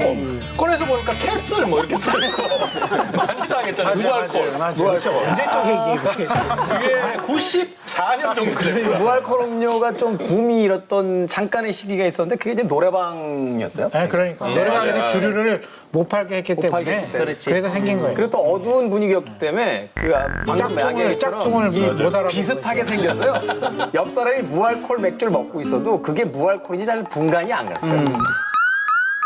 제가 옛날에 들은 얘기가 있는데 60년대하고 70년대 이제 경제 개발 일어나면서 사람들이 막 하루에 막 12시간씩 정도 이제 공장에서 일해야 되고 막 그러니까 사실 여가 생활 즐길 시간 별로 없잖아요. 그러니까 끝나고 술 먹는 거는 그냥 막 즐기고 여가 생활 그 즐기려고 하는 게 아니라 그냥 빨리 그 하루의 고통 그런 힘든 것들 그냥 빨리 그냥 취하면서 그냥 빨리 잊고 싶다는 그런 것 좀 많았었어요. 그러니까 술은 그냥 즐기기 위해서 마신 게 아니라 정말 취하기 위해서 마셨다는 건데 지금도 경제가 어느 정도 이제 좋아지고 요즘 여성분들은 또 이제 뭐 건강, 다이어트 막 이런 것도 생각하고 이제 주 5일 근무제 도입되면서 그 work-life balance라고 많이 하잖아요. 그러니까 노동하고 여가의 균형 그 잡는 것에 신경 많이 쓰기 때문에 오히려 좀 더 낮은 도수의 술을 좀 더 많이 선호하게 되는 것 같아요. 저는 그냥. 우리나라의 최근의 어떤 술의 역사는 사실 취하자고 먹는 게 맞다는 생각이 드는 게 지금은 좀 달라지긴 했습니다. 저희 학교 다닐 때 술 구호 자체가 살벌했어요. 그러니까 뭐냐면 잔을 치면서 뭐라 그러면 죽자! 이러고서 마셨자. 조금 약한 건 뭐냐면 망가자! 이러고서는 술을 먹었다. 그러니까 술을 먹는 목적을 분명히 했던 거예요. 그렇죠. 이걸 왜냐면 그때 당시를 지나고 나서 생각해보면 앞길도 보이지 않고 사회적인 분위기도 암울하고 이런 상황 속에서 억눌려 있던 감정들이 폭발하는 순간 이성을 놓고 싶다 그렇죠. 라고 했기 때문에 그때 당시 이 구호 자체가 그만큼 살벌했던 거예요. 그러니까 다른 나라의 구호는 어떤지 모르겠지만 건배사의 죽자와 망가지자는 건배사가 있는 나라는 지구상에서 맞아요. 거의 유일한 국가가 아닐까라는 그러고 생각이 보니까. 드는 거죠. 우리나라에서 술을 마시라는 것, 그다음에 이 술이 얼마나 비싸다 이런 건 별로 의미가 없는 거예요. 우리나라는 어떤 믿음이 있냐면 아무리 비싼 양주나 아무리 싼 소주나 마셔도 취하면 똑같다. 그러니까 이제 우리는 목표가 뭐냐면 분명히 있는 거죠. 과정이 아니라 일단 취하는 거. 술을 먹고 취해서 다른 세계로 가고 싶다 이런 거거든요. 무질서 예, 세계. 그래도 그 세계를 일단 가면 모든 게 이제 허락이 되니까. 실질적으로 지금 우리가 술을 마시는 이유가 시대적으로 변해왔습니다. 가장 기본적인 술이 꼭 필요했던 이유는 뭐냐면 고난 극복에 있어 술이 필요했습니다. 예를 들어서 러시아 같은 경우에는 춥지 않습니까? 그러면 이렇게 넓은 방을 난방을 하려면 얼마나 힘들겠습니까? 차라리 고독 한 잔 마셔버리는 게 몸을 난방할 수 있으니까 그게 이제 사실은 러시아라는 추운 나라에 살아갈 수 있는 요령이고 우리나라 같은 경우 막걸리 같은 것도 농주를 하는 이유가 뭐냐면은 농주는 알코올 도수는 낮지만 칼로리가 높고 물도 있고 그러니까 땡볕에 온열 땡볕에 땀을 뻘뻘리는데 목도 마르고 배도 고프고 몸도 피곤하니까 일석삼조로 농주가 된 겁니다. 노동주죠, 노동주. 네, 모든 나라 사실은 그러면서 과거에는 그 현실을 극복하기 위해서 살기 위해서 술이 필요했던 거고. 독일 맥주 역사도 사실 그래요. 사실 그래요. 맨 처음에는 옛날에 수질이 별로 안 좋았어요. 근데 이제 부모님 입장에서 내가 내 아이한테 좀 좋은 물을 제공하고 싶은데 수질이 안 좋으니까 우선 물을 끓였어요. 근데 물을 끓이는데 안에 아무것도 없잖아요. 이제 백테리아도 없지만 비타민이나 아무것도 없으니까 그래서 빵 가루를 같이 그 끓인 물이랑 같이 발효시킨 거예요.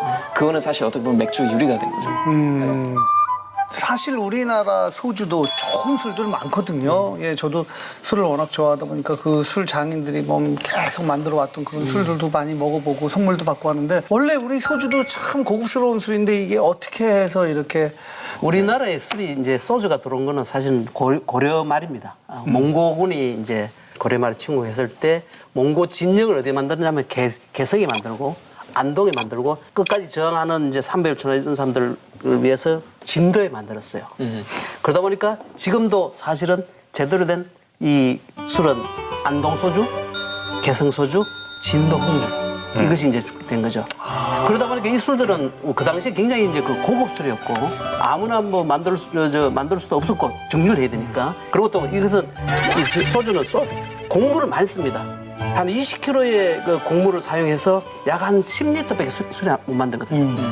그러니까 살 20kg 하면은 4인 가족이 한 달은 먹을 거예요. 그렇죠. 그걸 술 10리터밖에 못 만드는 거예요. 그러니까 나라에서 조선조에서는 처음부터 금주령이죠. 술 만들지 마라. 그래서 제사 지낼 때만 써라.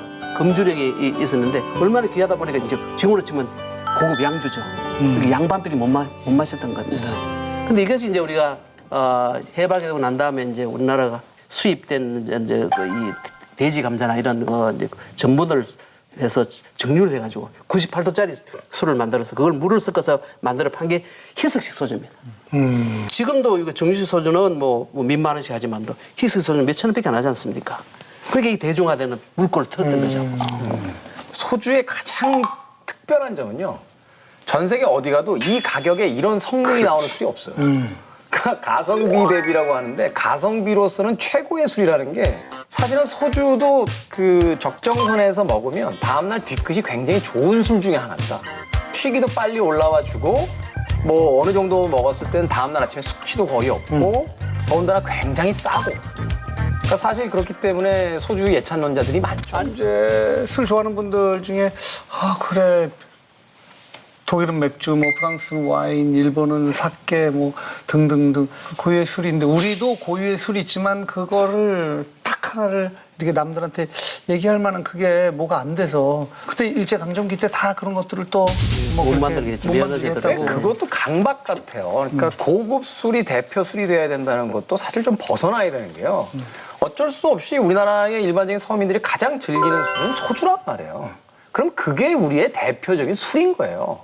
사실 우리가 이제 이 인류와 이류 뭐 등수 매기고 OECD에 가입해야 된다, 선진국에 올라 이런 어떤 강박의 시대를 살았기 때문에 전통과 문화도 무슨 등수를 나눌 것처럼 고급이어야 된다고 생각하는데 전 그렇게 생각하지 않고 독일은 독일의 역사에서 만들어진 맥주가 있는 거고 일본은 일본의 역사에서 만들어진 사케가 있는 거고 우리의 근현대사 속에서 우리 서민들을 가장 많이 위로하고 도와줬던 것은 소주잖아요. 그럼 그게 우리 대표적인 술인 거지.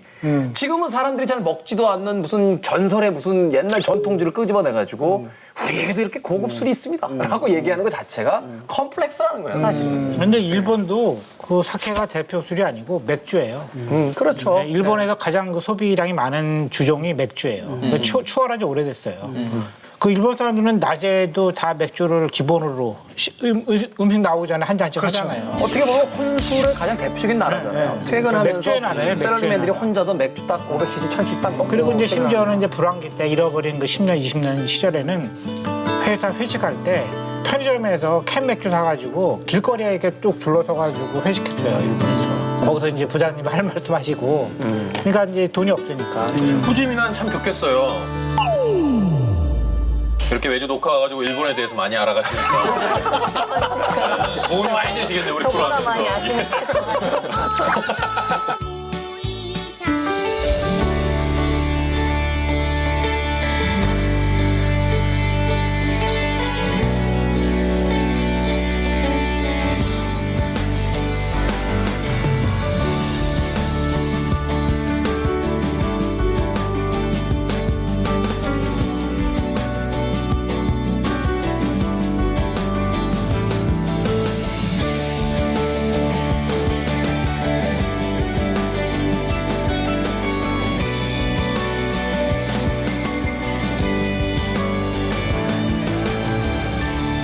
굉장히 유명한 일화가 있다고 그래서 잠깐 얘기를 해드릴까 합니다.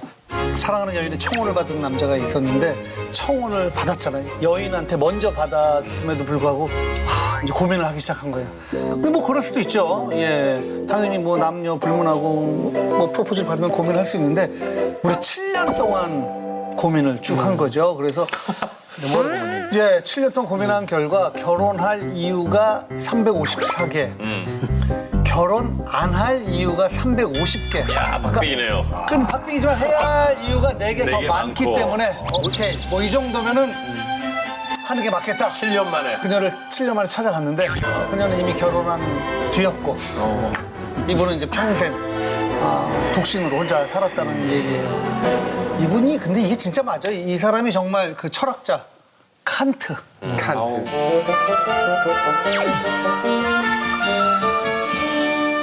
제가 이건 진짜 실화라고도 추측하는 면도 있어요. 칸트는 굉장히 특이한 분이었어요. 정말 특이한 사람이었고 자기 일상생활은 너무 규칙적으로 이성적인. 만들어낸 사람이에요. 자기는 밤에 몇 시에 누워서 이불을 어떤 각도로 덮을 건지까지는 계산했던 사람이에요. 그러니까 칸트는 아마 이런 중요한 결정을 앞서서 아마 거의 그 정도 고민했을 것 같긴 해요. 우리가 이게 진짜인지 가짜인지는 사실 중요하지가 않습니다. 아무튼 그 정도로 이렇게 고민을 옛날에도 많이 해왔다는 거죠. 일화는 되게 고급스러웠어요. 그러니까 주제가 뭡니까? 네.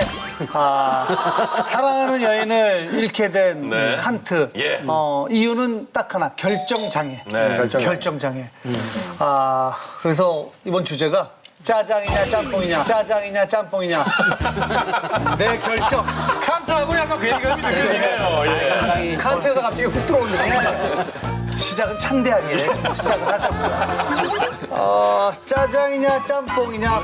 저는 결정 못하겠으니까 님이 결정을 해주세요. 욕하는 줄 알았어요. 그렇죠.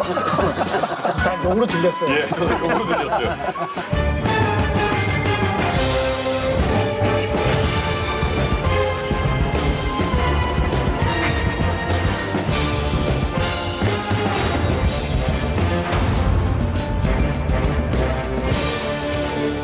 결정장애라는 것 때문에 많은 분들이 나는 왜 이렇게 결단력이 없지? 여러분은 어떻게 생각해요? 진짜 나는 내가 지금 이런 상황인데 내가 뭘 하는 게 좋을 것 같아요?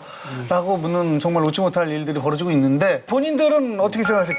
좀 딱 결단력 있게 그래서 저는 행동에 옮기는 편이에요? 좀 아니면? 너무 뭐 편의적으로 사는지 몰라도 제가 할 일은 결정을 잘 못하는 것 같고 남을 그 직업상 남한테는 이래라 저래라 단호하게 이야기하는 되게 솔직하게. 그래도 비교적 그래도 결정 장애는 없다고 생각이 들고 그런 근거를 나는 가족들이 우리 딸내미들이 이제 나보고 음식 먹으러 갈 때는 그래도 아빠가 결정하라고 이제 믿어주는. 돈을 내시는 뭐 좀 결정장애가 있어야 아니면 저는 좀 없는 편인 것 같아요. 좀 찔러버리는 스타일인 것 같아요. 특히 음식은 정말 거의 10초도 고민하지 않은 것 같아요. 그냥 바로 머릿속으로 땡기는 거 그냥 먹고 하는데 좀 유일하게 최근에 고민했던 부분이 이제 제가 그 피아노 연주 앨범 하나 냈잖아요. 그 앨범에 대해서 좀 오랫동안 진짜 몇 달 동안 고민했던 것 같아요. 이거 지금 하면은 진짜 옳은 일인가? 정말 좀 시간 낭비 아닐까? 아니면 좀 개인적으로 손해보는 거 아닐까? 약간 그거에 대한 그런 고민 되게 많았었는데 이제 아무 미련이 없어요. 아무 후회도 없고. 잘 안 됐나 봐요. 네, 아니 그런 말씀을 하실 때 좀 이렇게 할까 말까 뭐 고민해본 적이 없어요? 네. 성대에서 바로 나오는 거 같은데, 성대에서. 결정 장애를 좀 가지세요. 몸이 기어가는 거죠. 머리 없이. 뭐 김태현 씨는 저는 큰 일에 있어서는 결정장애가 아닌데 막 사소한 거에서 좀 갈등이 되더라고요. TV, VOD 볼 때 HD로 볼 것이냐, SD로 볼 것이냐. 한 300원 차이 나거든요. 사소한 거는 그런 거 있어요. 사소한 거에 영화 하나 보겠다고 해놓고 기억부터 희음까지 다 보고 있어. 너 이게 뭘 봤는지 못 찾아서 그런 경우 있어요. 기억부터 희음. 사실 앞서서 뭐 술 얘기도 했었습니다만 안주 중에 아무거나라는 안주가 있는 유일한 나라예요. 그것도 사실은 뭘 먹어야 될지 몰라서 그런 거죠. 아무거나. 라고 했을 때 바로 이제 아무거나라는 안주가 오게 된다는 건데 이런 우리나라 특유의 어떤 문화라기보다 어떤 현상들이 생겼을 때 왜 이런 일들이 자꾸 벌어질까? 어떤 일들을 결정하지 못하는 여러 가지 상황들이 벌어질까? 사실 별로 중요한 결정도 아니거든요. 짜장면 짬뽕이냐? 물론 더 맛있는 걸 먹고 싶지만 짜장면을 시키건 짬뽕을 시키건 공통점 하나는 뭘 시키든 후회할 거라는 거예요. 짜장면을 먹는 순간 짬뽕이 짬뽕 시킬 거 하는 생각이 들고 짬뽕을 먹는 순간 짜장면 시킬 거라는 생각이 든다는 거거든요. 지금 그걸 결정한 순간 내가 가져보지 못한 것에 대한 미련. 그렇죠. 근데 사실 그런 것들이 사실 사소한 에피소드인데 왜 이런 결정장애가 생길까 생각해 보면 우리나라의 사회적인 어떤 문화 자체가요 실패를 용납해 주질 않아요. 그러니까 사회적으로 굉장히 삭막한 시대에 지금 들어가 있기 때문에 한 번 경쟁에서 밀려나거나 혹은 한 번 실패하거나 좌절했을 때 두 번째 기회나 세 번째 기회가 용이한 나라가 아닌 거예요. 예전에는 특히나 더 그랬죠. 그렇죠. 그러니까 뭔가 결정할 때 이걸 잘못 결정하면 굉장히 큰 피해를 받는다는 이런 강박들이 생기게 되니까 이 결정을 하는 게 쉽지가 않아요. 아니에요. 짜장이나 짬뽕이나 예를 들어보면 그 결정 장애라고 느끼는데 실제로는 그런 일이 일어나진 않아요. 왜냐하면 우리가 이제 짜장이나 짬뽕이나 결정할 때 머리가 결정하는 게 아니에요. 몸이 결정하는 거지. 그러니까 예를 들어서 나는 오늘 왠지 모르게 짜장이 땡긴다. 그런 날 있죠. 네, 그럼 그 몸이 결정하는 거예요. 근데 우리는 그걸 착각을 하는 거죠. 아, 내 머리가 결정하는 거니까 내가 결정하는 거라고 알고 있는데 그게 아니라 어젯밤에 내가 뭐를 먹었는지, 수면 상태가 어땠는지, 기분이 어떤지 이게 몸이 기억하고 있는 거거든요. 그래서 몸이 결정을 하는 거기 때문에 그 몸에 맡기면 되는 거예요. 제가 볼 때는 이게 이제 유사 문제예요. 진짜 문제는 아니고 이게 가짜 문제라는 거죠. 그러니까. 그래서 예를 들어서 그 칸트가 그 이 여인의 청혼을 받고 고민한 것도 결정 장애가 일어났다고 한다면은 두 가지 차원이 있는 거죠. 이 여자랑 결혼할까 말까가 이제 결정사항 하나라면 그보다 더 근본적인 결정사항은 뭐냐면은 결혼이라는 걸 할까 말까. 결혼이라는 걸 하겠다고 결심을 한 상태라면은 이 여자인지 저 여자인지에 관해서는 그 다음에 몸이 결정을 해요. 쉽거든요. 근데 지금 이제 칸트는 이 두 가지가 섞인 거죠. 그러니까 뭐 300 몇십 개 썼다는 거 아니에요. 그런 걸 누가 하겠어요.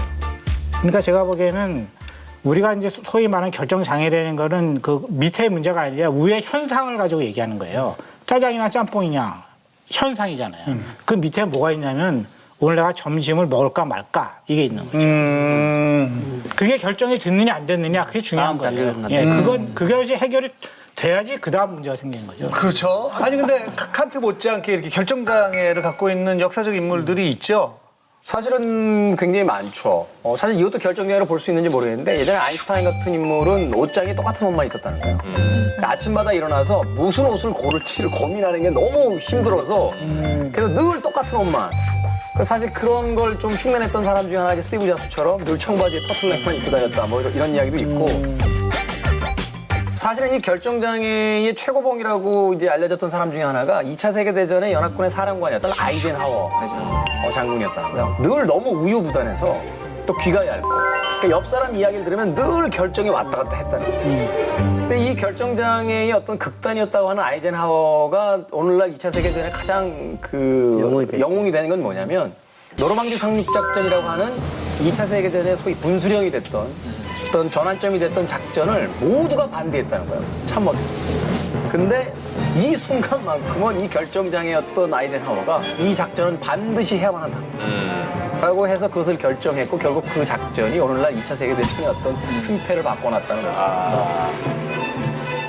독일에는 그 리트리히 번호파라는 사람이 있었는데 목사였어요. 2차 대전 때. 목사님인데 히틀러 암살 시도했어요. 독일 목사인데. Us will like him. With the careful application of high explosives. The trick is not to be around.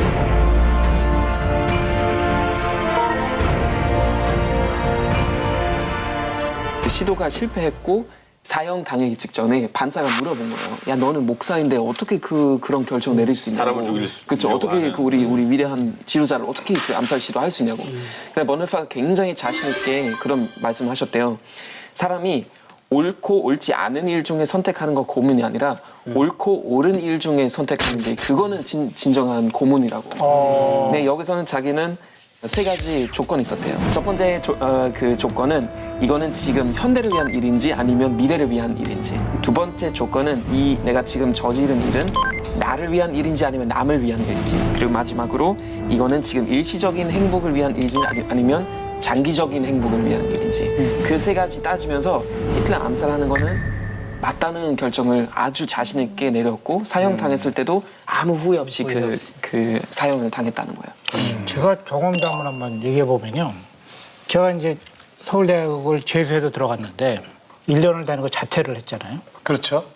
근데 그 자퇴하는 과정을 돌이켜 생각해 보면 뭐 이렇게 생각하는 게 아니에요. 기준을 뭐 이렇게 3가지인가를 세워서 이렇게 생각했던 게 아니고 내 몸이 어떻게 목소리를 내나 들어보자.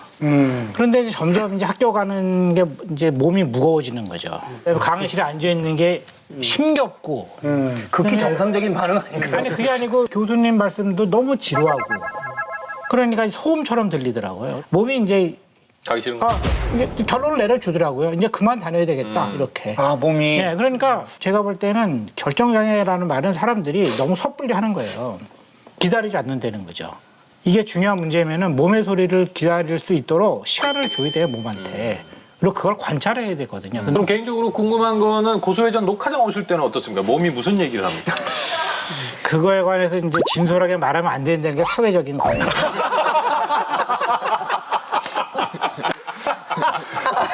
그래도 여기 녹화장 들어오실 때는 굉장히 백 옆으로 메고 굉장히 발랄하게 오시거든요.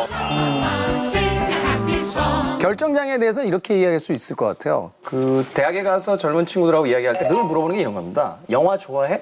영화 좋아해요. 학생들이 100명 있으면 거의 다 손들어요. 좋아하죠. 음악 좋아해? 다 손들어요.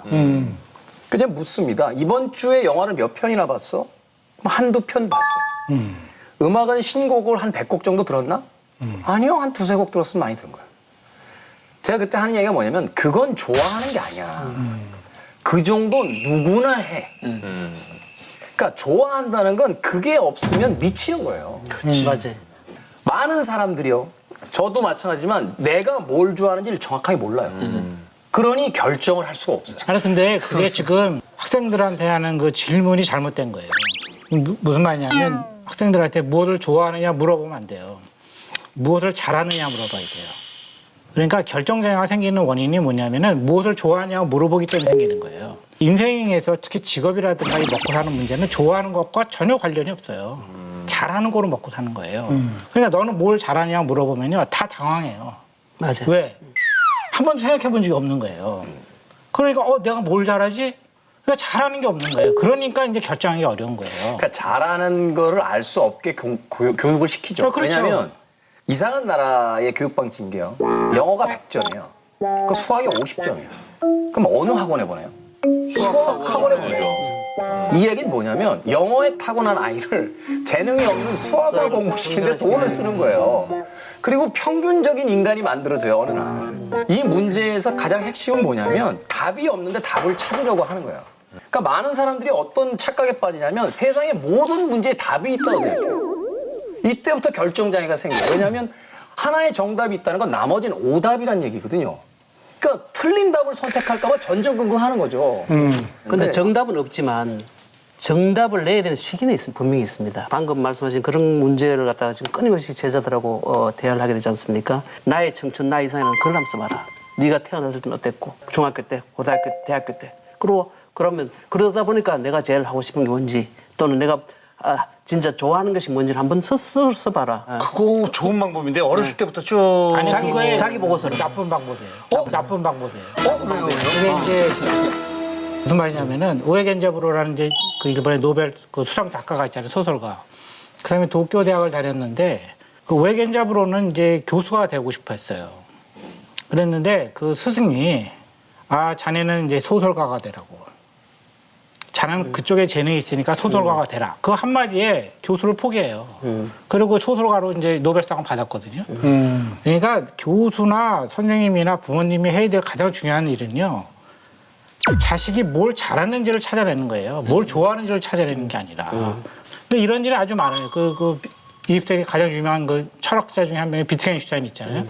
그 사람이 이제 대학 다닐 때 고민을 한 거예요. 이 결정 문제 때문에. 근데 러셀을 찾아갔어요. 유명한 버트랜드 러셀을 찾아가서 자기가 그 철학에 관심이 있는데 철학을 해도 되겠는가 이렇게 물어본 거예요.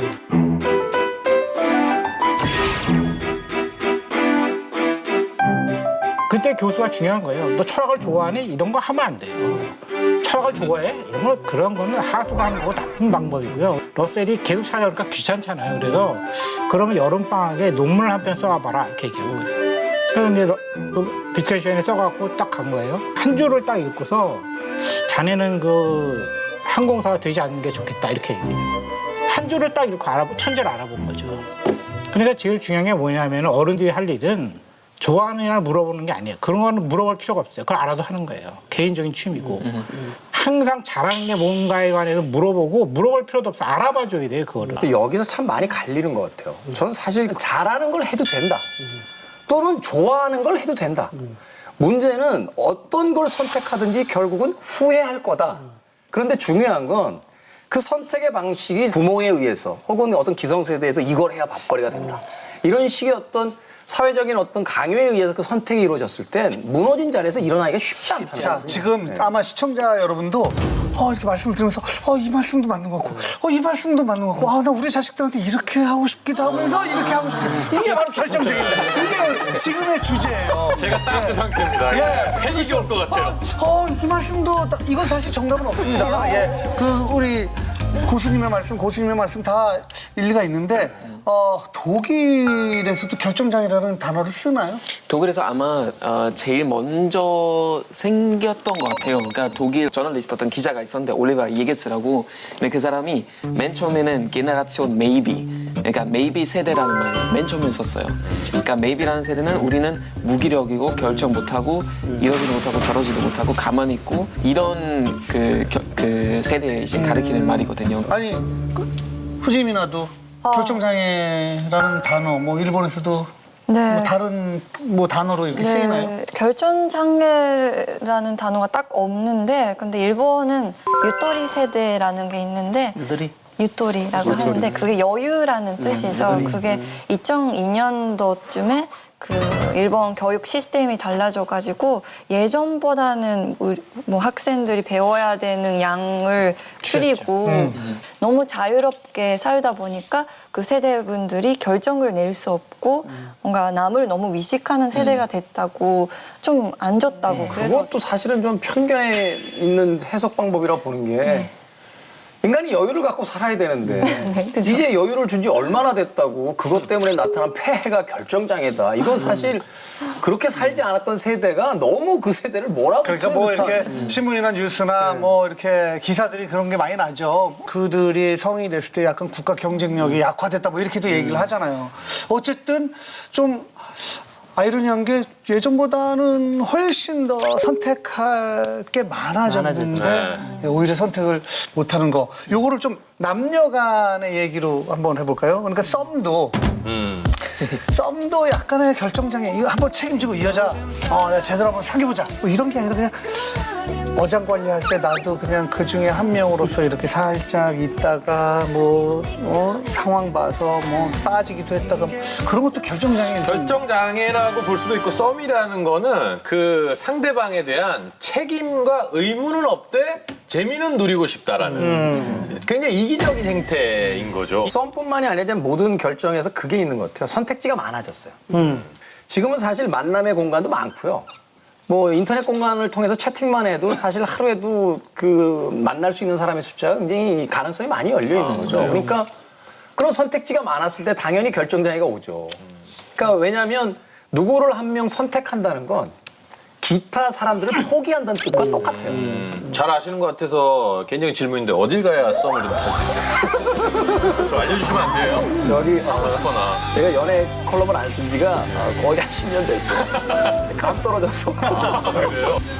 저희가 이렇게 선택할 수 있는 여유가 생긴다는 것 자체가 결국은 자유 생겨서 그런 거잖아요. 진짜 우리 인생을 자유롭게 결정할 수 있기 때문에 그런 건데 근데 확실히 정해지는 거 오히려 더 편할 수도 있어요. 그러니까 독일 말로 그런 말이 있거든요. Qual-der-Wahl이라는 말인데 선택이 고문이라는 뜻이죠. 나한테 너무나 이익과 손해를 따지기 때문에 결국은 진짜 고문이 될 수 있을 정도로 힘든 일이 있을 수 있는 이걸 가지고 마케팅을 그 영업 방침을 이제 정하는 회사들도 있었던 게 그 미국의 어떤 마트에 가면 이제 올리브 오일 같은 걸 팔잖아요. 우리는 대형 마트에 종류 수가 많으면 손님들이 더 많이 몰릴 거다라고 생각했는데 단일 품종의 숫자가 20개 이상을 넘어가면 결정장애가 온다는 거예요.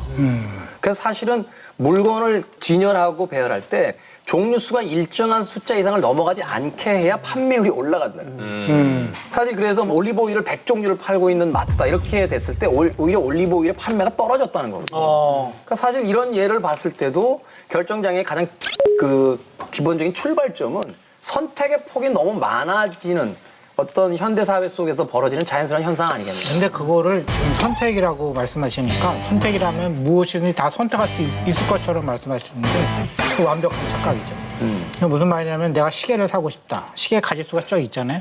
엄청나게 많을 거 아니에요. 하지만 내 돈이 딱 한정돼 있잖아요. 그 선택의 폭은 뻔한 거예요. 아니 그게 뻔하다는 게 아니라 이런 거죠. 10만 원으로 시계를 사야 되는데 100만 원이나 1000만 원짜리 시계는 살 수 없죠. 근데 10만 원으로 살 수 있는 시계의 숫자가 어마어마하게 많아요. 그러니까 그게 우리가 갖고 있는 착각인데요. 이미 이제 보고서가 나왔어요. 우리가 무슨 결정을 하기 전에 이미 뇌가 0.5초 전에 결정을 내린다는 거예요.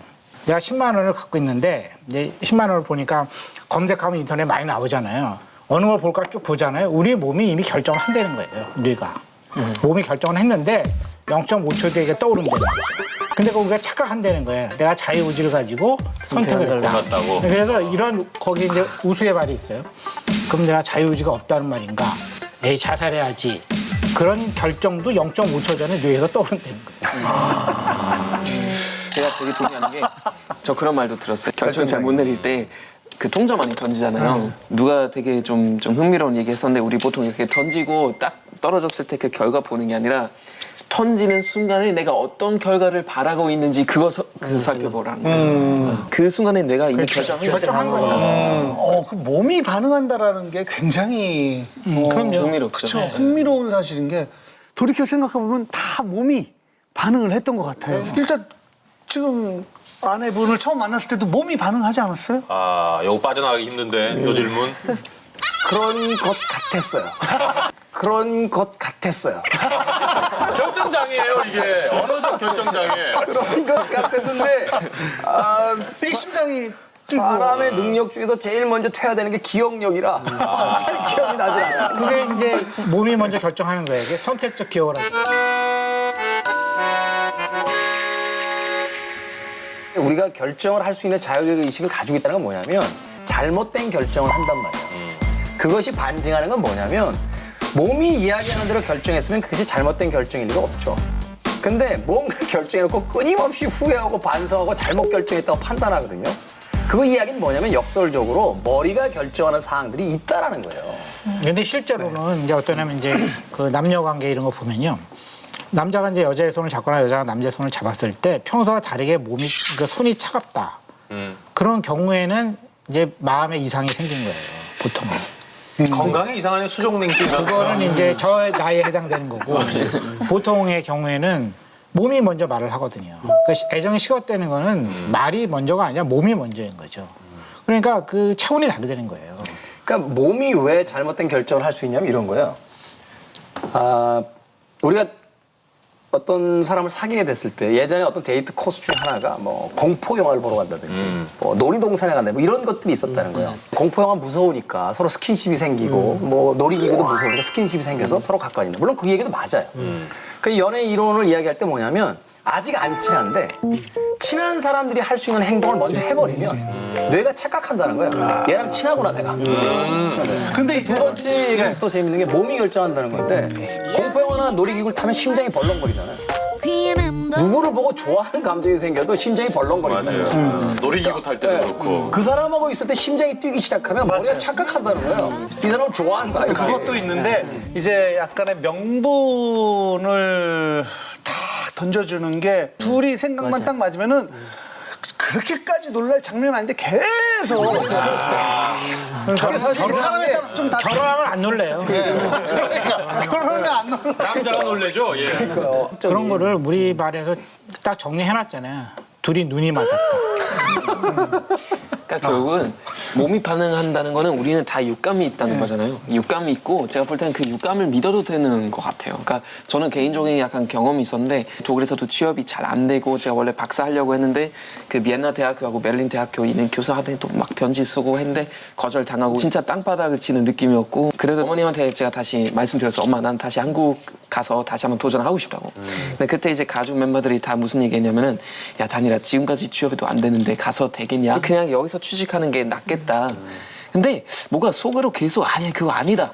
몸에서 계속 뭐 얘기한 거예요. 그래서 한국 가서 하면 뭐라고 되겠지라고 해서 다시 떠나는데 정말 여기서 한 2달만 잠깐 회사 다니다가 바로 방송 섭외가 들어오고 비정상회담 들어오고 어느 정도 이제 잘 어느 정도 풀렸잖아요. 그래서 그때는 진짜 참 여러 가지 생각했었는데 정말 육감이라는 건 진짜 몸을 믿으라는 거는 근데 이게 위험한 것 같아요. 왜냐면 이게 성공 사례란 말이에요. 그렇죠. 성공 사례. 스티브 잡스의 성공 사례를 보면 다 스티브 잡스가 될 것 같아요. 근데 그렇지 않단 말이거든요. 아니 근데 우리가 육감으로 생각을 하고 있지만 사실은 그 육감이라는 게 지금 방금 다니엘이 가졌던 육감도 자기가 한국에서 가졌던 여러 가지 이성적인 경험들이 그렇죠. 여러 가지 모든 체험이 그것이 몸에 벌써 몸에 녹아들어 녹아드는 있었던 거죠. 예를 들어서 지금 독일에서 못 가졌던 뭔가를 가질 수 있겠다는 그것이 벌써 몸속에 있는 거예요. 끌린 거예요, 끌리는 거. 맞아요. 남녀 관계 얘기만 하나만 예, 딱 남녀 하면 관계. 아까 남녀 관계 이야기를 하다가 이 이야기로 왔으니까 제가 좋아하는 영화 중에 이제 음란서생이라는 영화가 있어요. 예, 예. 거기 잘 어울리네.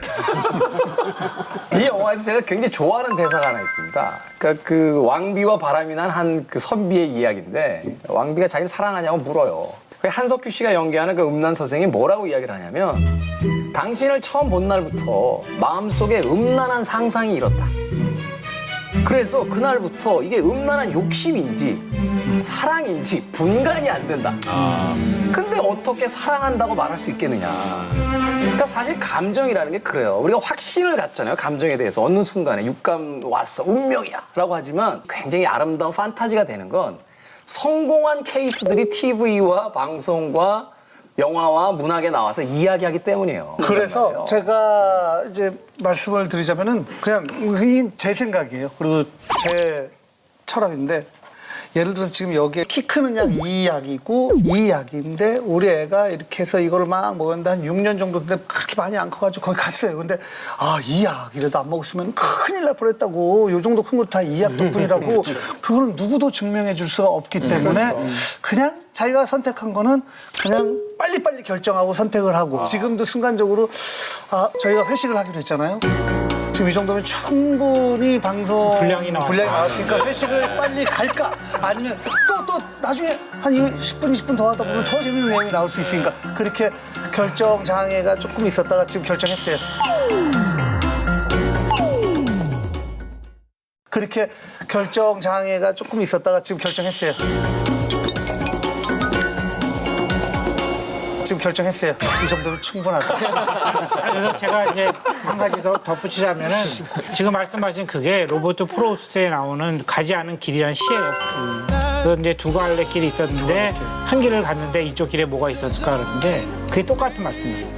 이쪽 길에 뭐가 있었다고 생각할 필요가 없는 거예요. 그건 다 정당화하는 거죠. 그러니까 이쪽 길을 안 보면 자기가 간 길이 옳은 길인 거예요. So keep your head down. 오늘 이렇게 또 함께 하셨는데 뭔가 생각했던 것보다 갈팡질팡하네요. 예, 그래요. 충분히 역할을 충분히 해주셨고 나온 것 아주 감사합니다. 적재적소에 말씀을 잘 해주셨고 우리 딸내미 다음 주에 결혼합니다. 결정 장애 왔다. 이거 뭐라고 해야 돼? 뭐라고 해야 돼? 빅픽처가 있으셨대. 이거 말씀하시려고 출연하신 거네. 이게 정말 빅픽처예요. 자, 그러면 회식 장소로 가겠습니다. 예, 수고하셨습니다. 감사합니다. 아유, 고생 많으셨습니다.